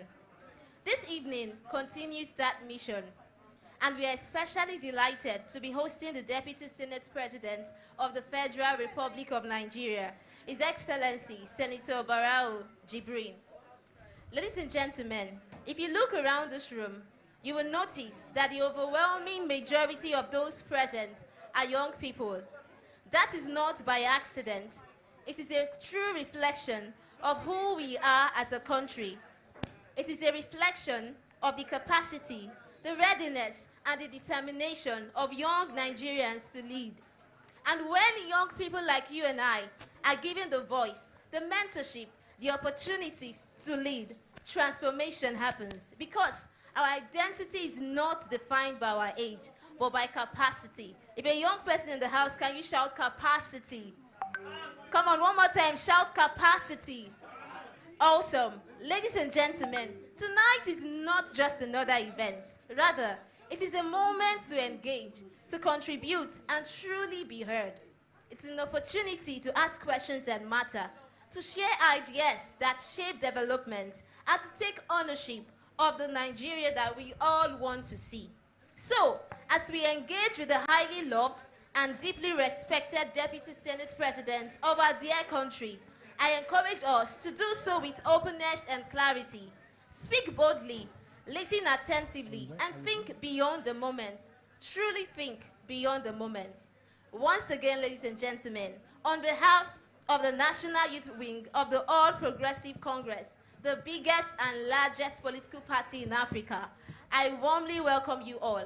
And we extend our deep and profound appreciation to His Excellency, who, by the way, will be joining us very shortly. And of course, to each and every one of you for gracing this event with your time and presence. Thank you, and I wish you all a very pleasant, remarkable, and productive evening. Thank you, and enjoy the rest of the evening. All right, thank you very much. Please, one more time, and can we put our hands together for Barrister Esther? So, ladies and gentlemen, the time we've been waiting for is gradually getting set for us. And we are setting the stage for the entrance of the Deputy Senate President. And before that, I would like to invite one of the panelists for the gathering this evening to please come on stage, where we are still putting everyone at part to let us know that the Deputy Senate President is in the building already. Please, I have the honor to invite Mrs. Tatari Ali Amina to please come on stage as one of the panelists. Please, can we put our hands together for her? Can we put our hands together resoundingly? Thank you. Thank you very much. Thank you very much. And while we are still expecting the signal, actually the DSP is here, just expecting the building, and is very ready to join us. And while we are still waiting for the green light, media, please, can you just press play on the button to take us on another journey, please, media.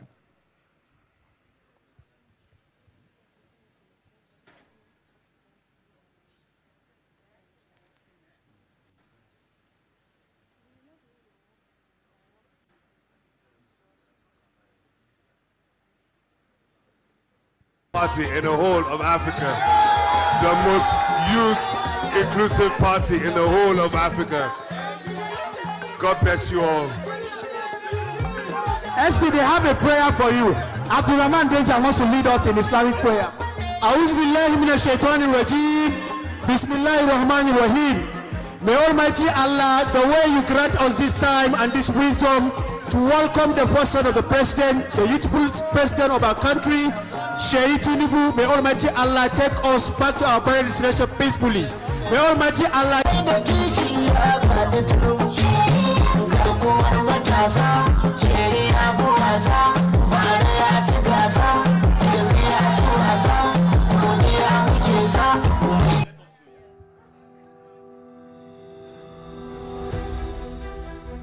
My name is Blessing. I'm from FCT. Firstly, I want to say thank you for this platform. It's been going well. I've learned a lot in the space of yesterday and today.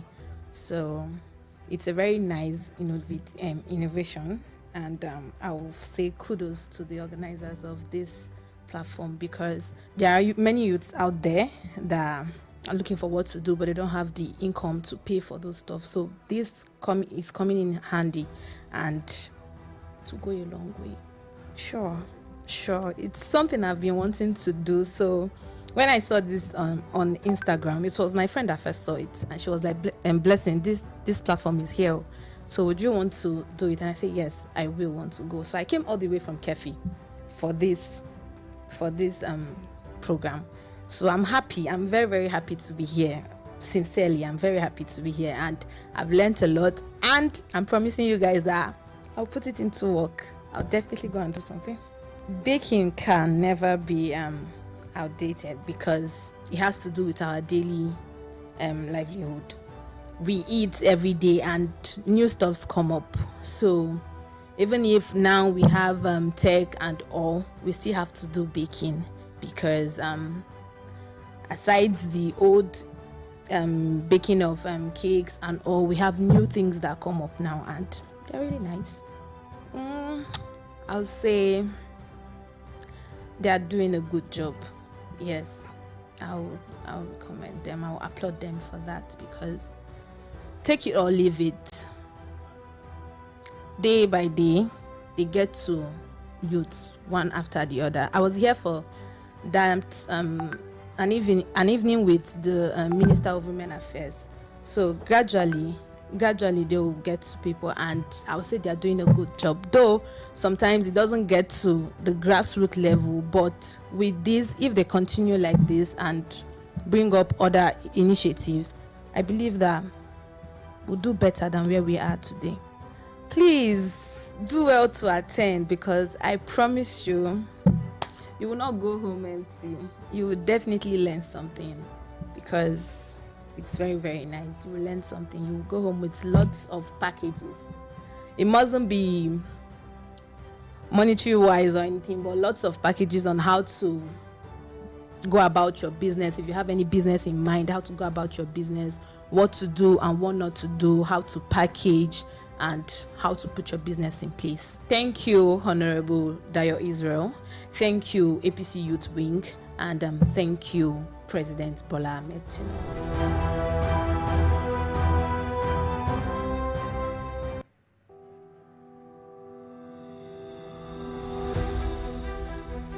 My name is Martin Sunday. I'm from Enugu State, but reside in Abuja here. Normally, I follow the APC Youth Wing on social media handle. I also follow the youth leader handle, Dayo Israel, as well. And whenever a program like this or other programs are being posted, I'm always aware. So I get to know about this on their X handle. I've learned a lot. I've learned how to do samosa.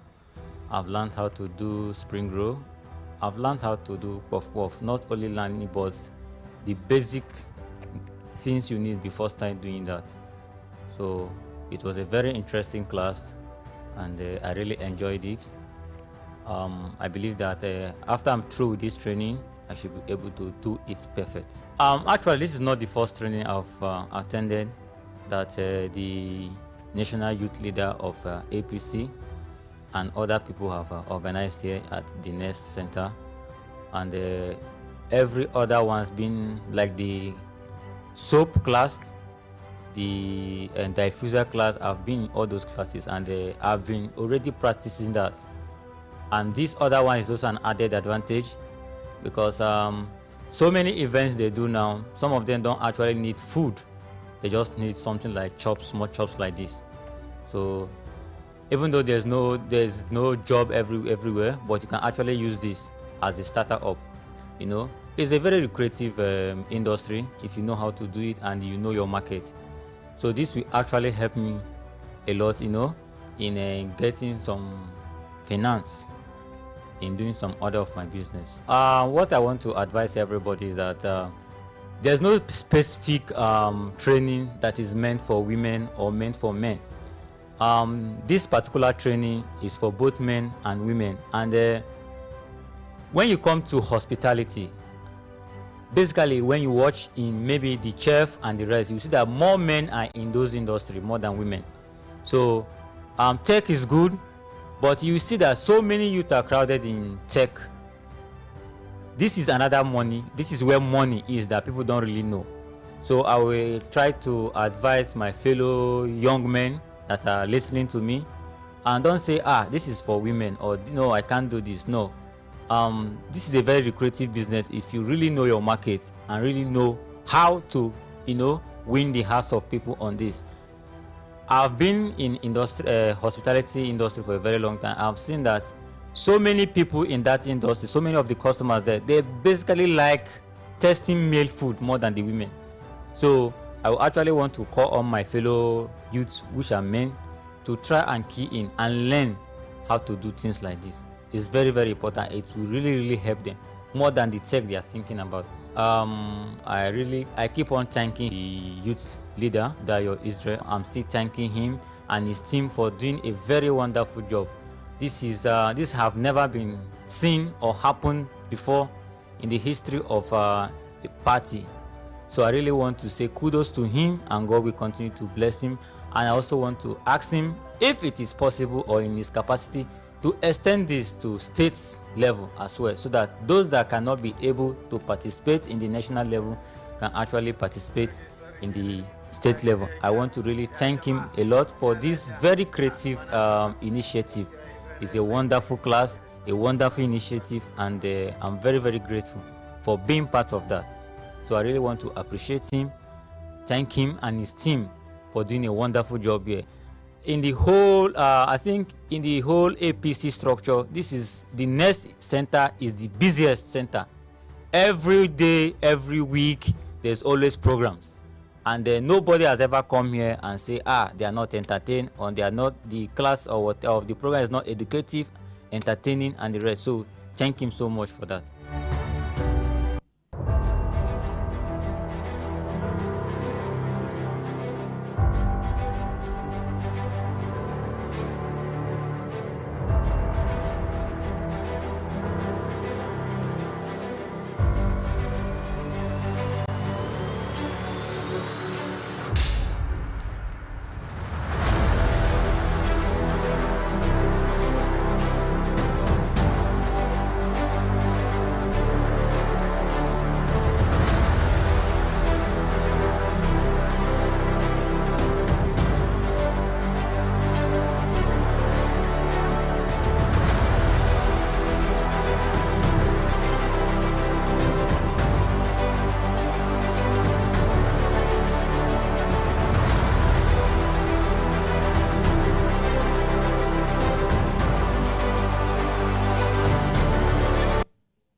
gathering of thought leaders, entrepreneurs, exporters, investors, trade professionals, and development partners.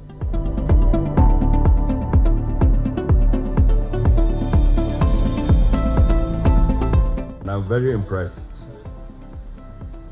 by the attendance. Why? Because it shows the youth have jumped onto the bandwagon for inclusion into building the Nigerian economy. What would you consider to be your biggest deal broker so far in Nexim?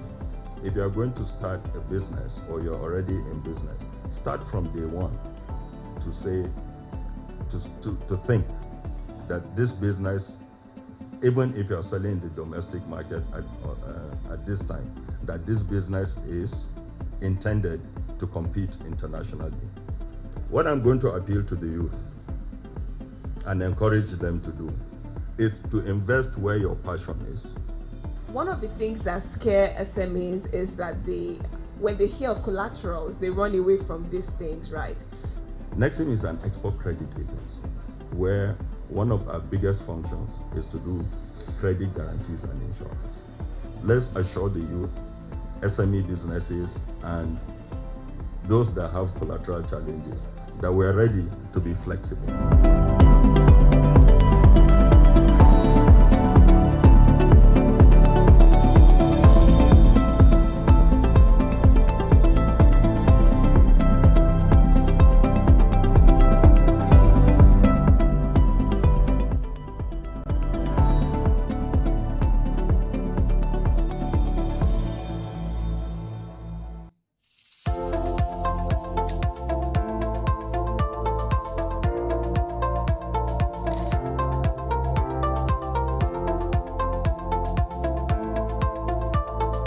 Having things like this go on in Nigeria, where youths can come together and share ideas, you can see how impactful it can be for a bigger Nigeria tomorrow. My Nigerian dream is a Nigeria that is self-sufficient in the basic commodities we consume, a Nigeria that is self-sufficient in energy, and Nigeria that is secure.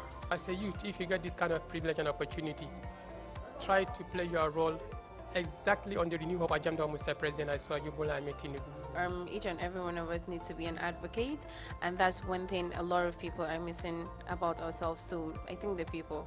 The speaker is coming. We expect him to give us his goodwill message and tell us much of what they have done and what is their vision for tomorrow.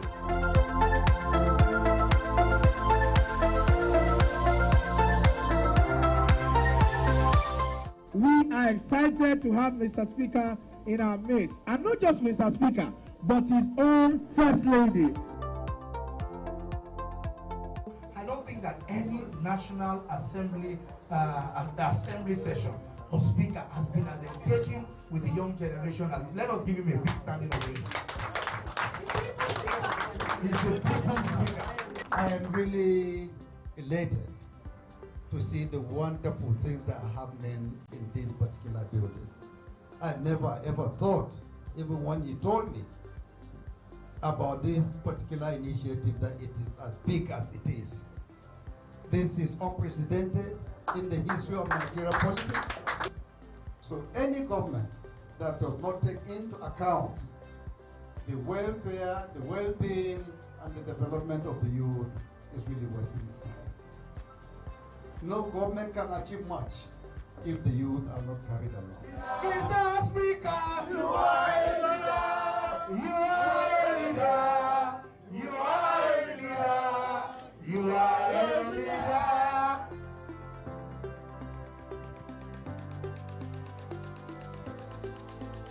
All right. Let us try to sensitize our people that the fundamental Media, of good thank you. leadership Media, thank starts you. with the people. Media, thank you very much. So, ladies and gentlemen, thank you very much for your patience. Thank you, thank you. Please, let's make welcome the APC National Youth Leader and Chairman, Federal Medical Center, Dr. Honorable Dayo Israel Abdullahi. And also, ladies and gentlemen, we have in this place, in a dynamic landscape of Nigerian politics, certain individuals stand out as beacons of hope and exemplars of extraordinary leadership. One of such figure is Senator Barau Jibrin, a leader whose contributions to the legislature and beyond have been nothing short of remarkable. The APC National Youth Wing takes immense pride in celebrating a statesman who has consistently championed youth empowerment and exemplary governance. Today, as one of the principal officers of the 10th Assembly, Senator Barau remains one of the most accessible leaders, an uncommon trait that elders him to the people he serves. Ladies and gentlemen, among other things, Senator Jibrin is a honorable soul of distinction, a humble giant with a golden heart, a harmonious spirit who inspires unity, and influential voice that shapes destiny. He's a justice leader rooted in the truth and fairness, a magnificent example of purpose and passion, an astute legislator, and a philanthropist par excellence. Ladies and gentlemen, please, with a round of applause, let's welcome our distinguished guest of honor, Senator Barau Jibrin, CON, Deputy Senate of 10th Assembly of the Federal Republic of Nigeria. Welcome, sir. Ladies and gentlemen, please, you can make that clap so resounding. Come on, let's welcome our guest of honor this evening. Let's put those hands big together, resoundingly, once again, for Senator Barau Jibrin, CON, Deputy Senate President of the 10th Assembly of the Federal Republic of Nigeria. Distinguished senators, you're most welcome. Thank you. We're waiting for you. I'm so glad you are here with us. Thank you. Thank you very much. Thank you very much. Thank you, MCs. Thank you so much. Your Excellency, the Deputy Senate President of the Federal Republic of Nigeria,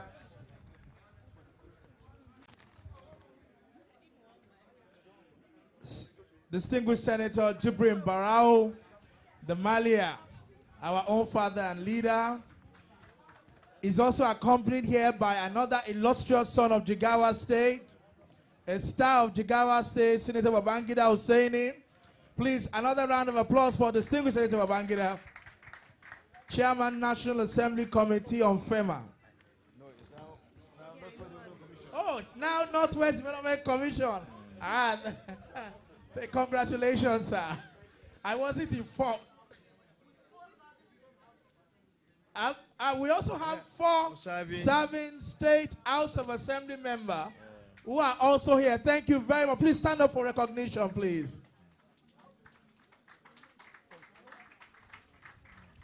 Thank you very much. We also have the aide and friend of the Deputy Senate President here. We have Prof, and we also have Comrade Alhassan Uba Idris, who are here. Prof is an essay policy to the Deputy Senate President. Thank you very much. Of course, we have citizenship and consumer. Where is Jauji? Where is Jauji? Oh, ABC Woman Leader, thank you very much for being here. Where is Jauji and Uma Selma Isiaka Rabiu? They went to pray. Okay. We want to say a big thank you to Honorable Jauji and Uma Selma for coming to honor the Deputy Senate President with us. Your Excellency, we have here many of the youth of our country and the youth of Nigeria. Some are here, some are in the overflow here. Can we open the overflow door so that they can also see a bit of the Deputy Senate President's face? If you open the door from that side, and some are in the overflow in the front. Your Excellency, we have as my co-panelists today, Amina Tatari. She's also a young progressive and a fellow of the Legislative Mentorship Initiative of the House of Representatives of the Federal Republic of Nigeria. Your Excellency, Amina and I are going to be having a conversation with you this evening. It's a friendly conversation between the youth and our own Deputy Senate President. Let me start with something very interesting. Your Excellency, are you not scared of Trump?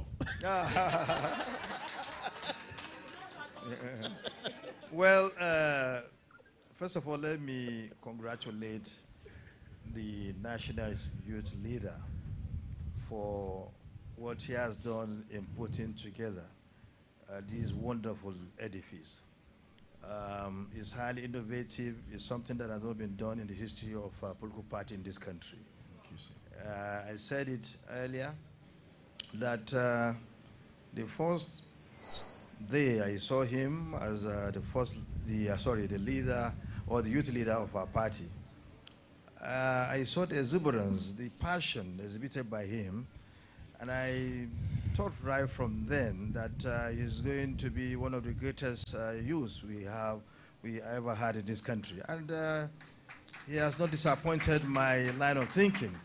What he has done here is something that is quite unprecedented. It has never been done in the history of our country. No national youth leader of any party that has ever done this kind of thing, you know, it's a big achievement. So I congratulate you. Thank you, sir. And I want to urge you not to waver, not to falter, but to continue on this wonderful route of bringing goodies to our party through youth development. Well, you see, we have to understand one thing. The fact is that every nation has to respect the sovereignty of a member or a sister country all over the world. And the entire relationship that exists among countries in the world is anchored on international law. International law.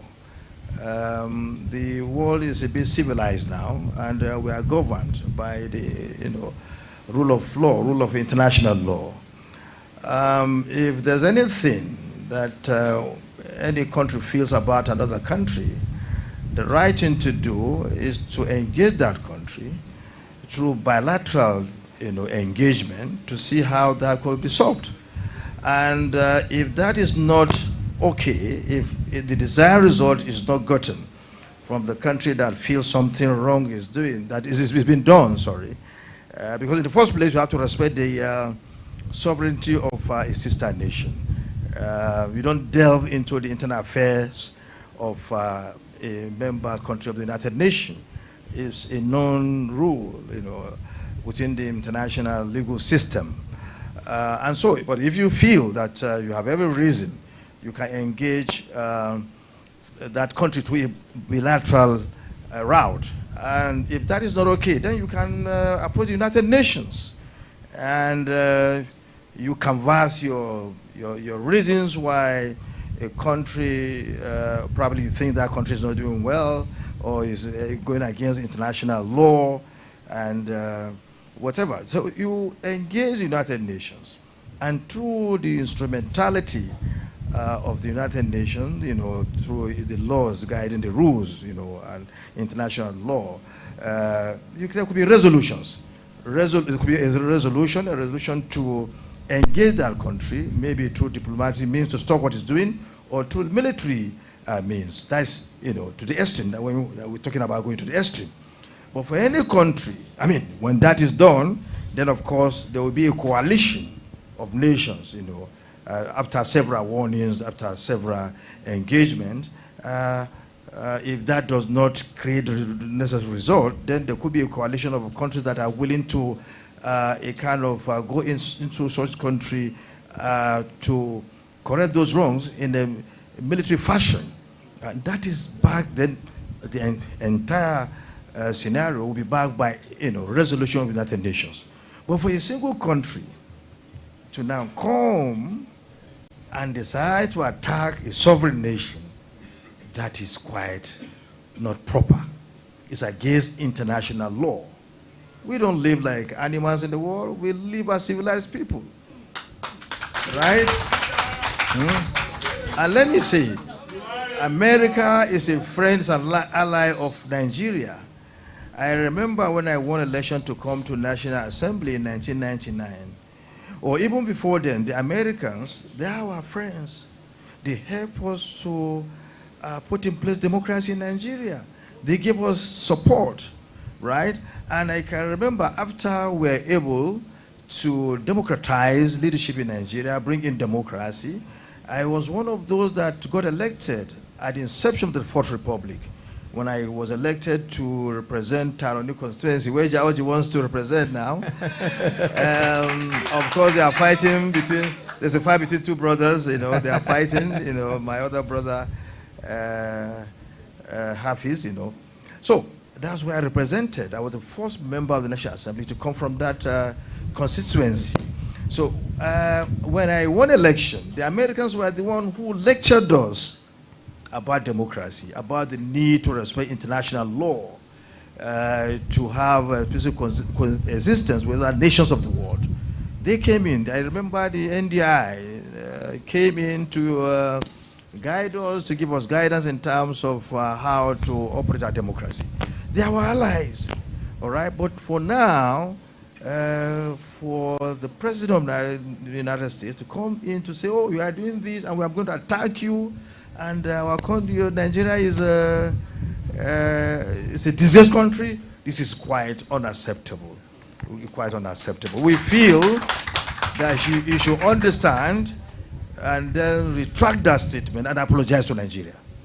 That's my belief. It's against international law. Whatever you feel about our country, follow the legal route. Go to United Nations. Go and get a resolution there, and then anything can come later. So, but to go through that route, I feel is quite unacceptable. It's un-American. I don't believe, because I can't believe that that kind of statement will come from the president of the United States of America. I feel it's quite not proper. So we are not scared to say the truth. We are not scared of Trump. We tell him the truth. If he was here, I would tell him you've gone against international law, and the route you're taking is not the best route, you know, to take. Thank you, sir. Thank you. Another round of applause for Malia. Your Excellency, you mentioned when you were speaking that you just got elected in 1999. What would you like to be your legacy? Well, my legacy, which I so much cherish, is that when I got into the House of Representatives then, I had the opportunity of chairing the Appropriations Committee. I was the chairman of the Appropriations Committee of the House of Representatives between 1999 and 2003. Then I discovered that most politicians did not want to go to National Assembly because they felt it was just a place for lawmaking, and they couldn't have a means of impacting positively on the development of their areas. They felt there was no room to develop their areas because it wasn't a place where you can attract projects to your area. So I just like what you did now, what you are doing now, I became very innovative. I have that in me. Wherever I get to, I try to add value. I try to make a difference. I'm highly innovative, wherever. Give me any position today, whether it is barren, I will make it productive. So then I came, among others, that there should be a means created for the members of House of Representatives, and indeed the senators, to be able to take projects to their areas based on the needs of their people. So I was the one who brought about constituency projects. I brought it. Wow. I met the speaker. I said, oh, the speaker, we have the power of the purse.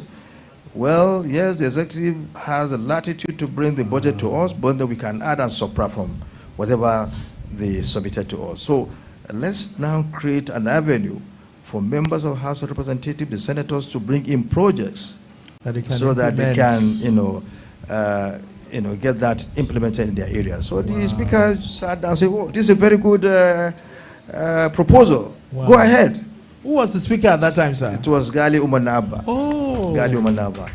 The late Gali Umanaba. And that's how it started. And we move on. The president didn't want to implement. He was saying we're putting projects in a... was that what they call budget padding kind of? No. We did, that terminology did come up. It was during Buhari that that one came. That was coined. That word was coined. But during my time, it wasn't.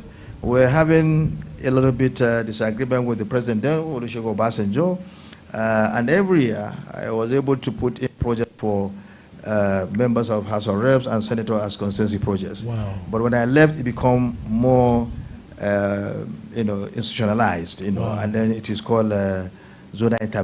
I will try, and then I will convince these governors. Then we'll go to Buhari, then he will sign for us. So I did everything, but that could not materialize because I got everything put together towards the end of that administration. So when I did that, I said, oh, since I can do this, let me also do to have a polytechnic created in my local government. Wow. So I did that. But before I could succeed, one other guy saw what I did, so he sponsored a bill and he got a polytechnic established in his local government. Then one university. Then my own came on board. I also got my own signed by Mr. President, and I got that polytechnic established in my place. So then all other legislators began to do that. So it is one of my legacies. Wow. I started that. So I'm just being innovative like you. Yes. Just like what you've done now that has never been done in the history of this country. Yes. So there are so many, but these are the two best legacies because this, the other one has to do with the youth. Recently, the polytechnic I brought, I sponsored, I went further and sponsored a bill to get it upgraded to university. And you know, we have a father, a president who loves education, who loves us all. When we took it to him, he gave his assent, and now that polytechnic has been transformed and upgraded to university. Wow.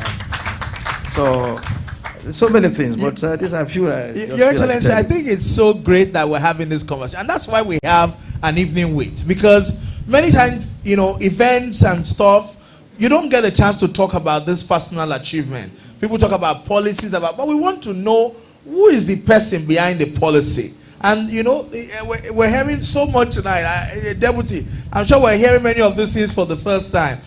Your Excellency, you have done so much, even from the little that we have heard, that has not just impacted your own constituency, but the whole 774 local governments in Nigeria.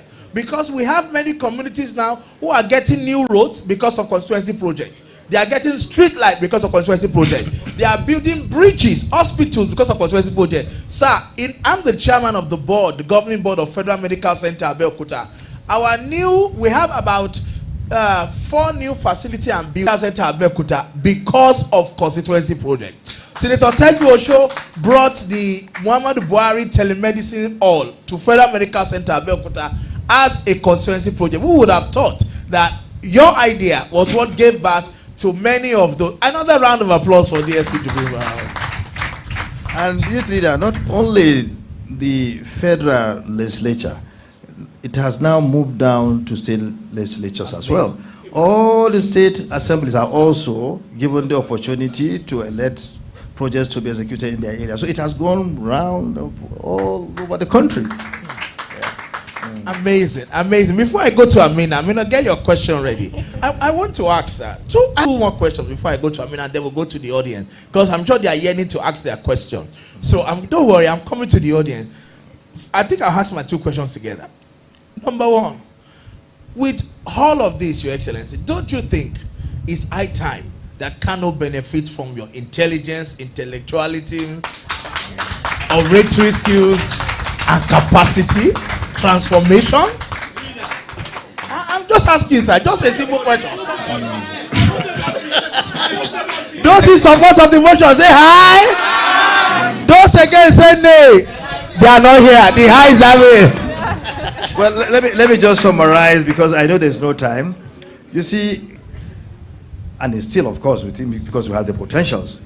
The economic nerve center of the entire northern Nigeria, and it used to be next to Lagos. Could see, because Lagos has been having the right leadership, a foundation that was created by our president, who started in 1999, and then that, arrangement of transforming Lagos has been sustained up to this period. You can see how Lagos has become well developed, highly advanced, moving very fast. But what's happening in Kano? Kano is lagging behind. It's highly lagging behind. So it needs someone with capacity, someone who has the exposure, someone who has the intellect, someone who has the experience, and the right connections. Say no more, sir. To turn things around, to put Kano in its rightful place. It's a wonderful state that has potential that you can't even think about. Several. But the problem is the right leadership. The right leadership to exploit these potentials. Yes, sir. And I can assure you, we are going to just do that. We are going to do that, and Kano will be transformed and be running neck to neck with Lagos. So we are going to give you a tough time. Lagos now, I mean, the gap between Lagos and the next state should be about maybe 1,000 kilometers. Yes, sir. And I can assure you, if I assume the mantle of leadership in Kano, I'll close that gap, and to be maybe a matter of, say, maybe 50 meters, by grace of God, in the first 2 years. We will allow you to come close, but not more, sir. I know it's a difficult task. Lagos has gone very far. Yes, sir. Very, very, very far. Think of anything they are there. Everything, you know. So we need to emulate Lagos. We need to try to catch up with Lagos. It's a competition that we'll try to make sure we engage in, because it's through competition that you can excel. Yes. So I can assure you, we are preparing for that, and at the right time we shall announce, we shall make the proper announcement. Inshallah. Inshallah. Sir, my final one, and then Amina will take over, and then we'll go to the audience. Yes, yes. What bothers you in political leadership in Nigeria now? Make it up and running, create sound economy, create jobs, and what have you, is human capital.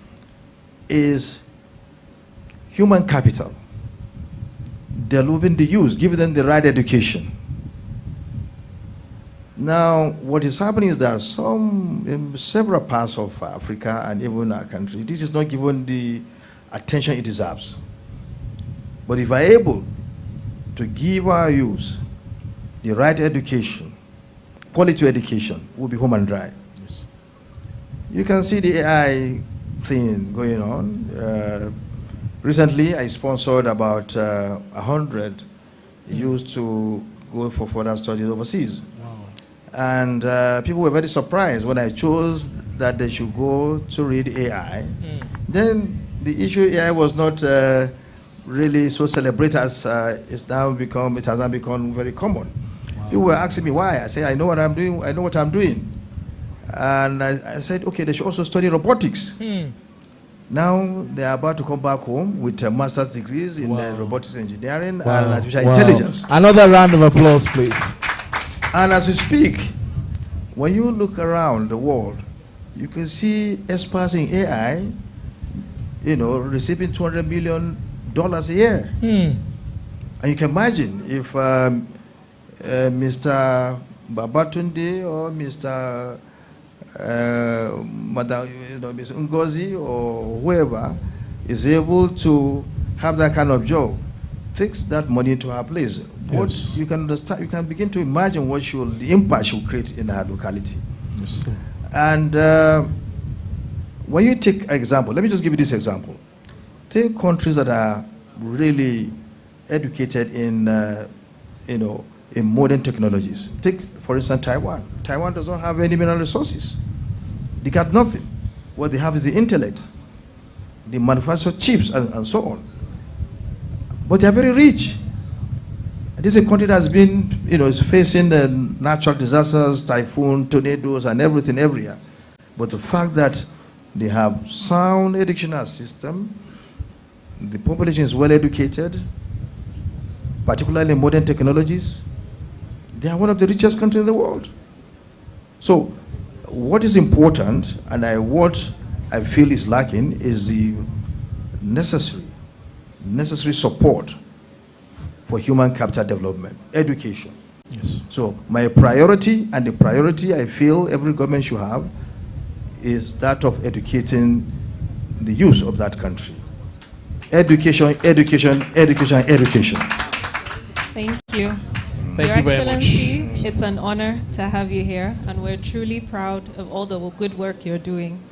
Youth empowerment is high on the agenda. In your view, what does meaningful youth participation in government look like in Nigeria? Well, you see, is sine qua non to achieving sound development in our country. The youth have to come in. They come with contemporary line of thinking. They come with the contemporary ideas, with youthful idea, with, you know, what is involved in terms of technology, in terms of things that are necessary for human development. And what is quite necessary, in driving sound, you know, a leadership that will bring development to our nation. So bringing in the youth into our leadership system is sine qua non for having a sound development in our country. Absolutely, I agree. Many young Nigerians want to run for office, but face challenges like funding, access to structure, and mentorship. What practical steps can be taken, both at the party and institutional levels, to support the next generation of political leaders? Let me tell you, leadership is not gotten on a platter of gold. As our leader will say, he knows, our father, it's not some a la carte. Yes, sir. When I stood for my first election, nobody gave me one dime. Nobody gave me a kobo. I have been working hard since I was a young man, business person, because my father was a businessman and I was taught how to run business. I started very early. I was able to muster my own resources. And let me tell you how it started. I got into politics because of my, you know, the way I saw the likes of Remy and the rest were doing, very vocal and so on and so forth. So I started to go into political meetings. The first day I went, I stood by the gate watching, then an elderly person told me, come in, my young man, why are you standing? Come in, sit with us. And I sat with them.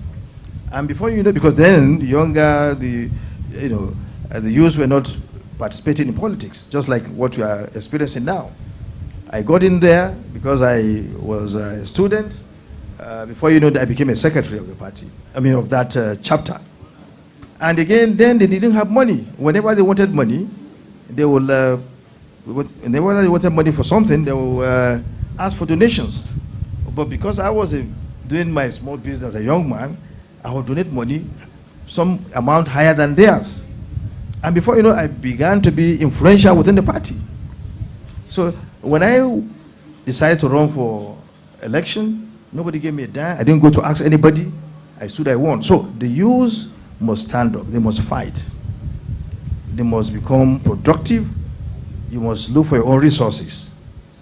Don't try to be a boy to anybody that you become. You know, so some people will say, go and consider, and then some will do that because of the love for the society. But some will push you. I will sponsor you. Go and then start. By the time you win, I expect you to bring returns to me.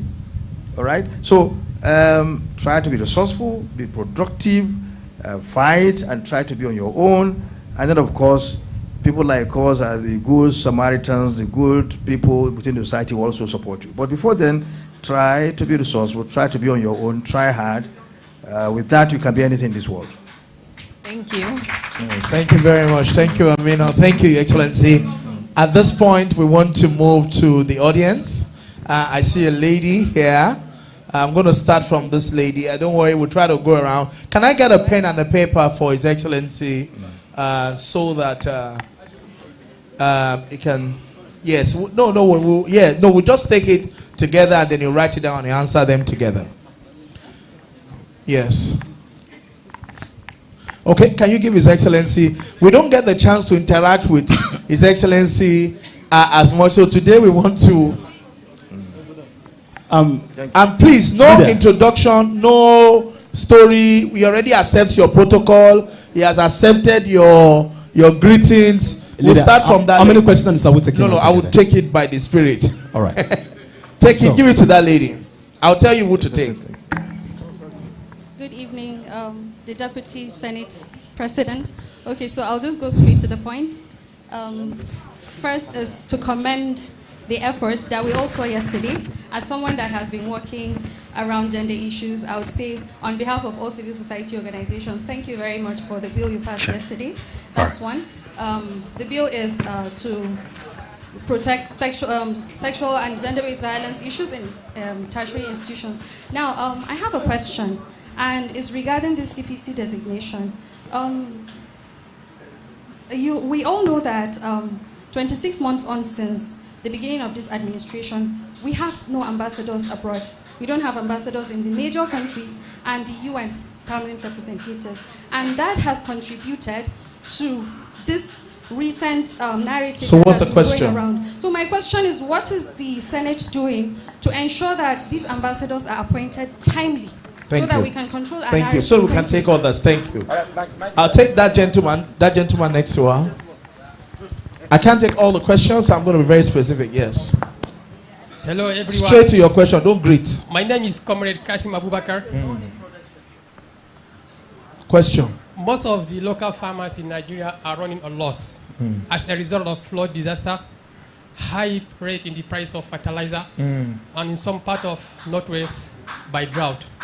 Oga DSP, with due respect, what are the strategic plan and motivation do National Assembly have for those local farmers, especially the victim of the flood disaster and the drought in Northwest? Thank you. So that no one can be leaving behind. Thank you. Thank you Yeah, very your much. question. Very good and very short. Thank you. I want the Ajia with scarf at the back. The Ajia with scarf at the back.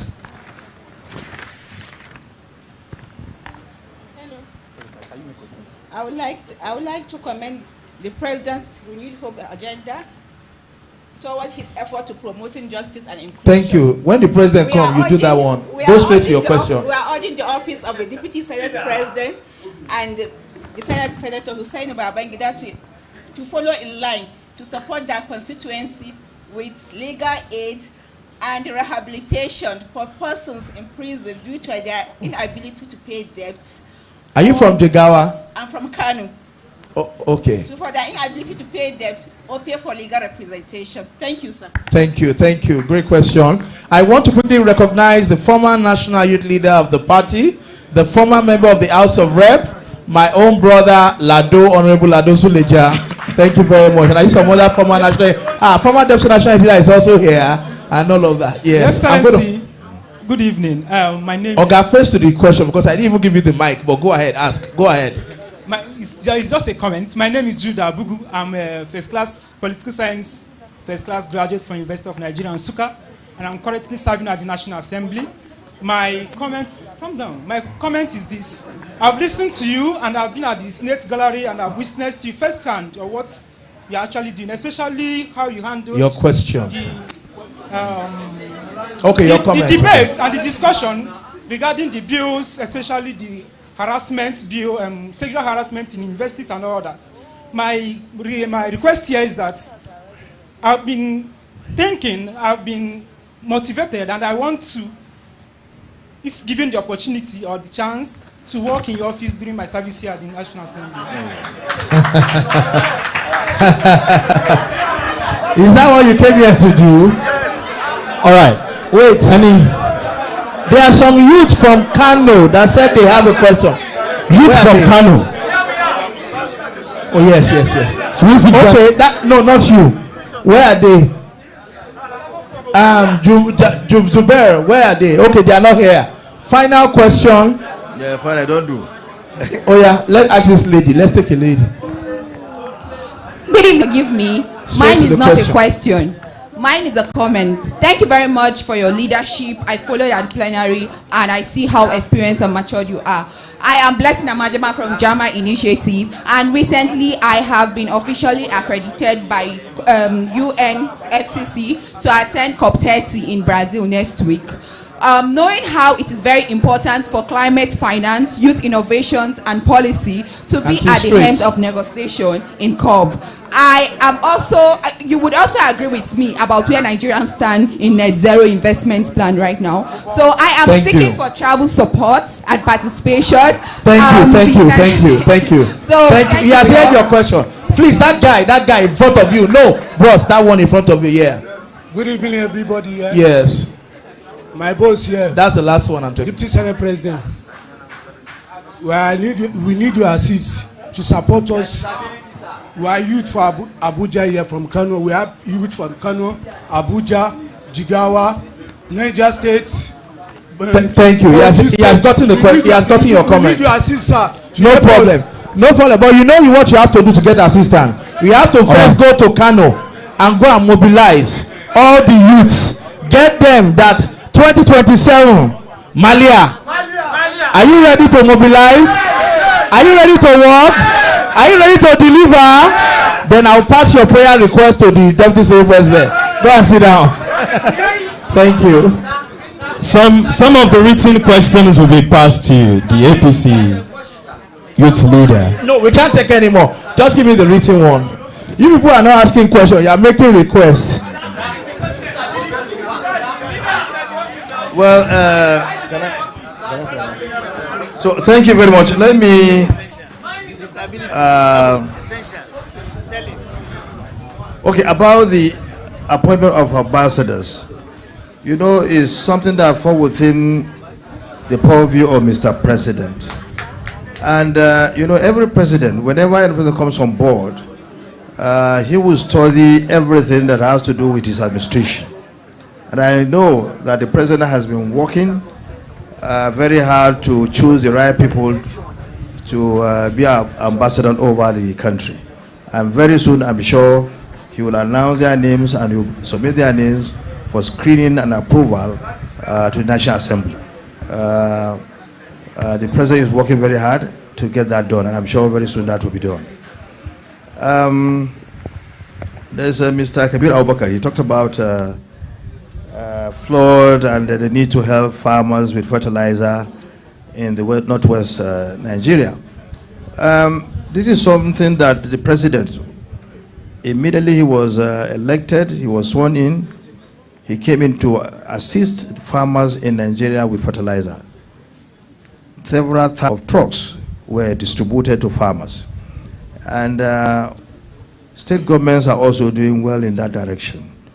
And for me, for instance, I gave out about nearly 80 trucks to my constituents. The state governments are now very comfortable in terms of funding. They are getting more money. I know some state governments have bought several trucks and got them distributed. So I don't know the particular state you're talking about. I think you can direct your requests to those, to the governor of your state, and of course maybe your senators. And I'm sure the senators are doing very well. Senator Babangida Hussaini also distributed thousands bags of fertilizer to his constituents. He did very well. You know. So it's something that we've been doing and we'll continue to do. Anybody from Kano will attest to this very fact, or somebody from those from Jigawa State. So we are doing very well in terms of that, in terms of making sure we come to the aid of our farmers. And the issue of flooding is a natural disaster. It's due to changing our environment. It's something that you cannot predict, you know, very much these days. But whenever that happens, we will always get in there to make sure that we provide the necessary support and try to fix the infrastructure so destroyed. So that is an ongoing thing. Climate change, you don't have control. You can't predict exactly what will happen, but actions have been taken to remedy situations whenever they occur. Support for the person going to Brazil. I will support you. You have sponsorship already, but you don't have sponsorship? Okay, I'm going to support you with 1 million naira. The gentleman from University of Nigeria, congratulations for your achievement. You got first class, and what you asked for is a done deal. Done deal. It's a done deal. You can reach out to, come this way, excuse me. You can see Professor Page here, submit your particulars to him, and that will be done. You also see, excuse me, you can see Professor Page here, get him your particulars and account number, that will be transferred to you by the cost of 1 million naira.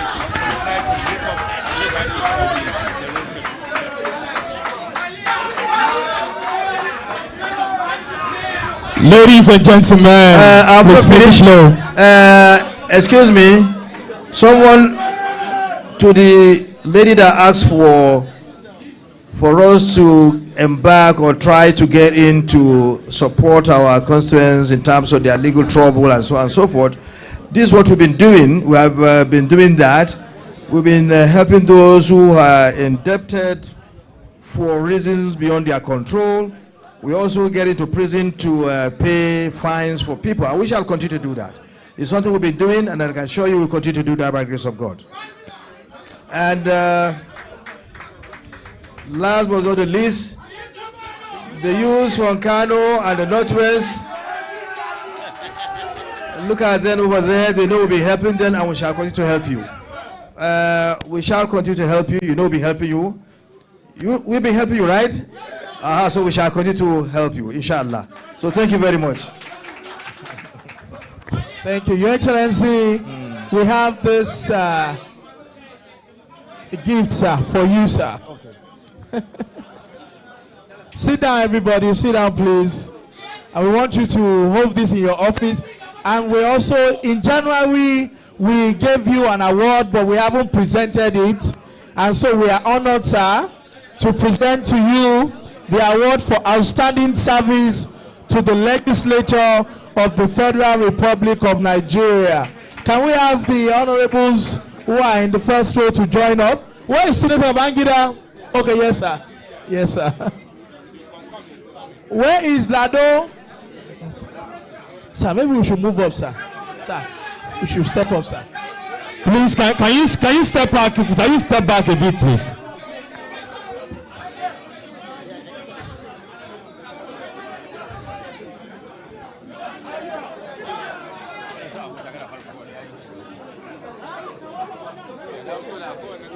That's the former Deputy National Youth Leader. Please give him accent. He's the former Deputy National Youth Leader. Yes. And the current Deputy National Leader.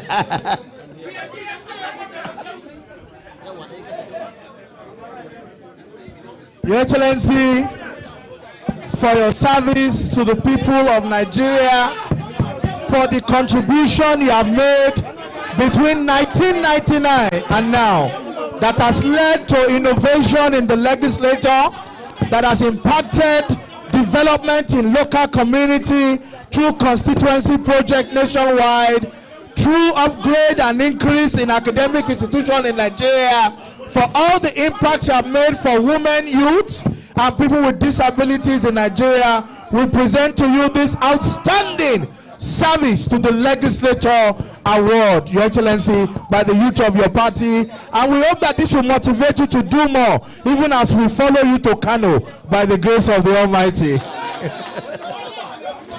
I want to call on the Deputy National Youth Leader to give a vote of thanks. The youth, wait, be quiet. The youth, this youth from Abuja that are here. And all of you are bring your account number. I'm going to send you 1 million naira. So give your account number to, where is Prof? Prof is here. Or give it to me, I'll give it to Prof. Thank you, Jamal.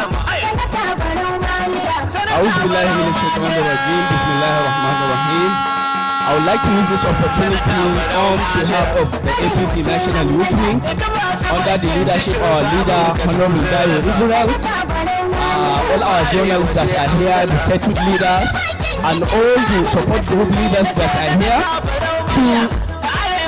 Sorry, Deputy President. Guys, can I confirm that the account is Abubakar Ibrahim Lawan?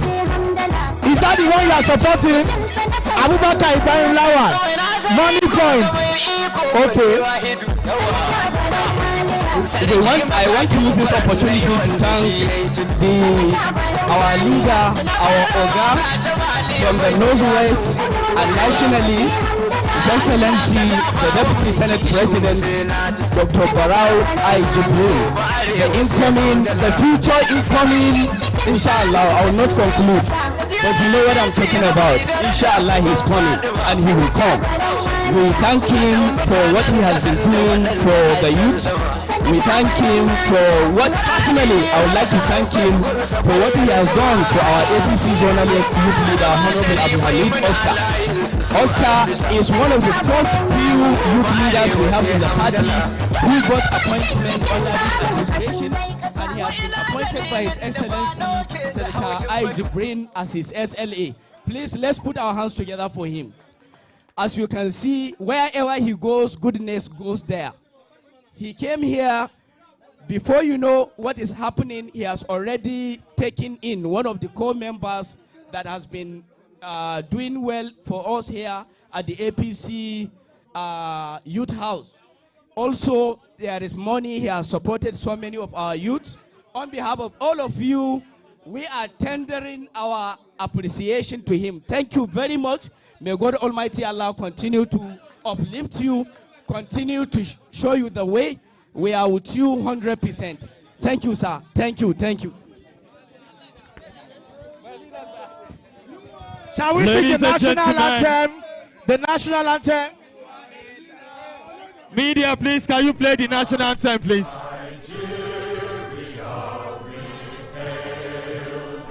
National anthem is going on, please.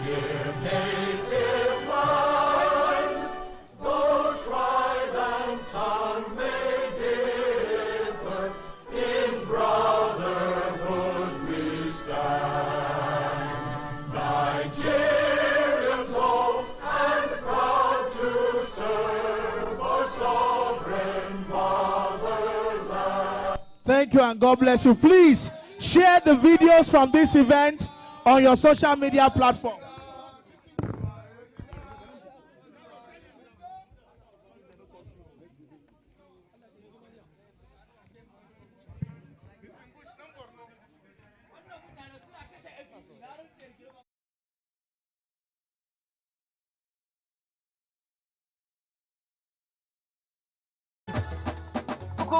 Arewa sai hamdala. Duk masu bakin cikin samun kasun kai kasa. Jira abinci ga mai daraja uban Fadima. Sanata Barau Maliya. Gatan mutanen kasan da waɗanda a can sama. Sanata Barau Maliya. Garali har sahabbai gunsa ƙwaryar zuma.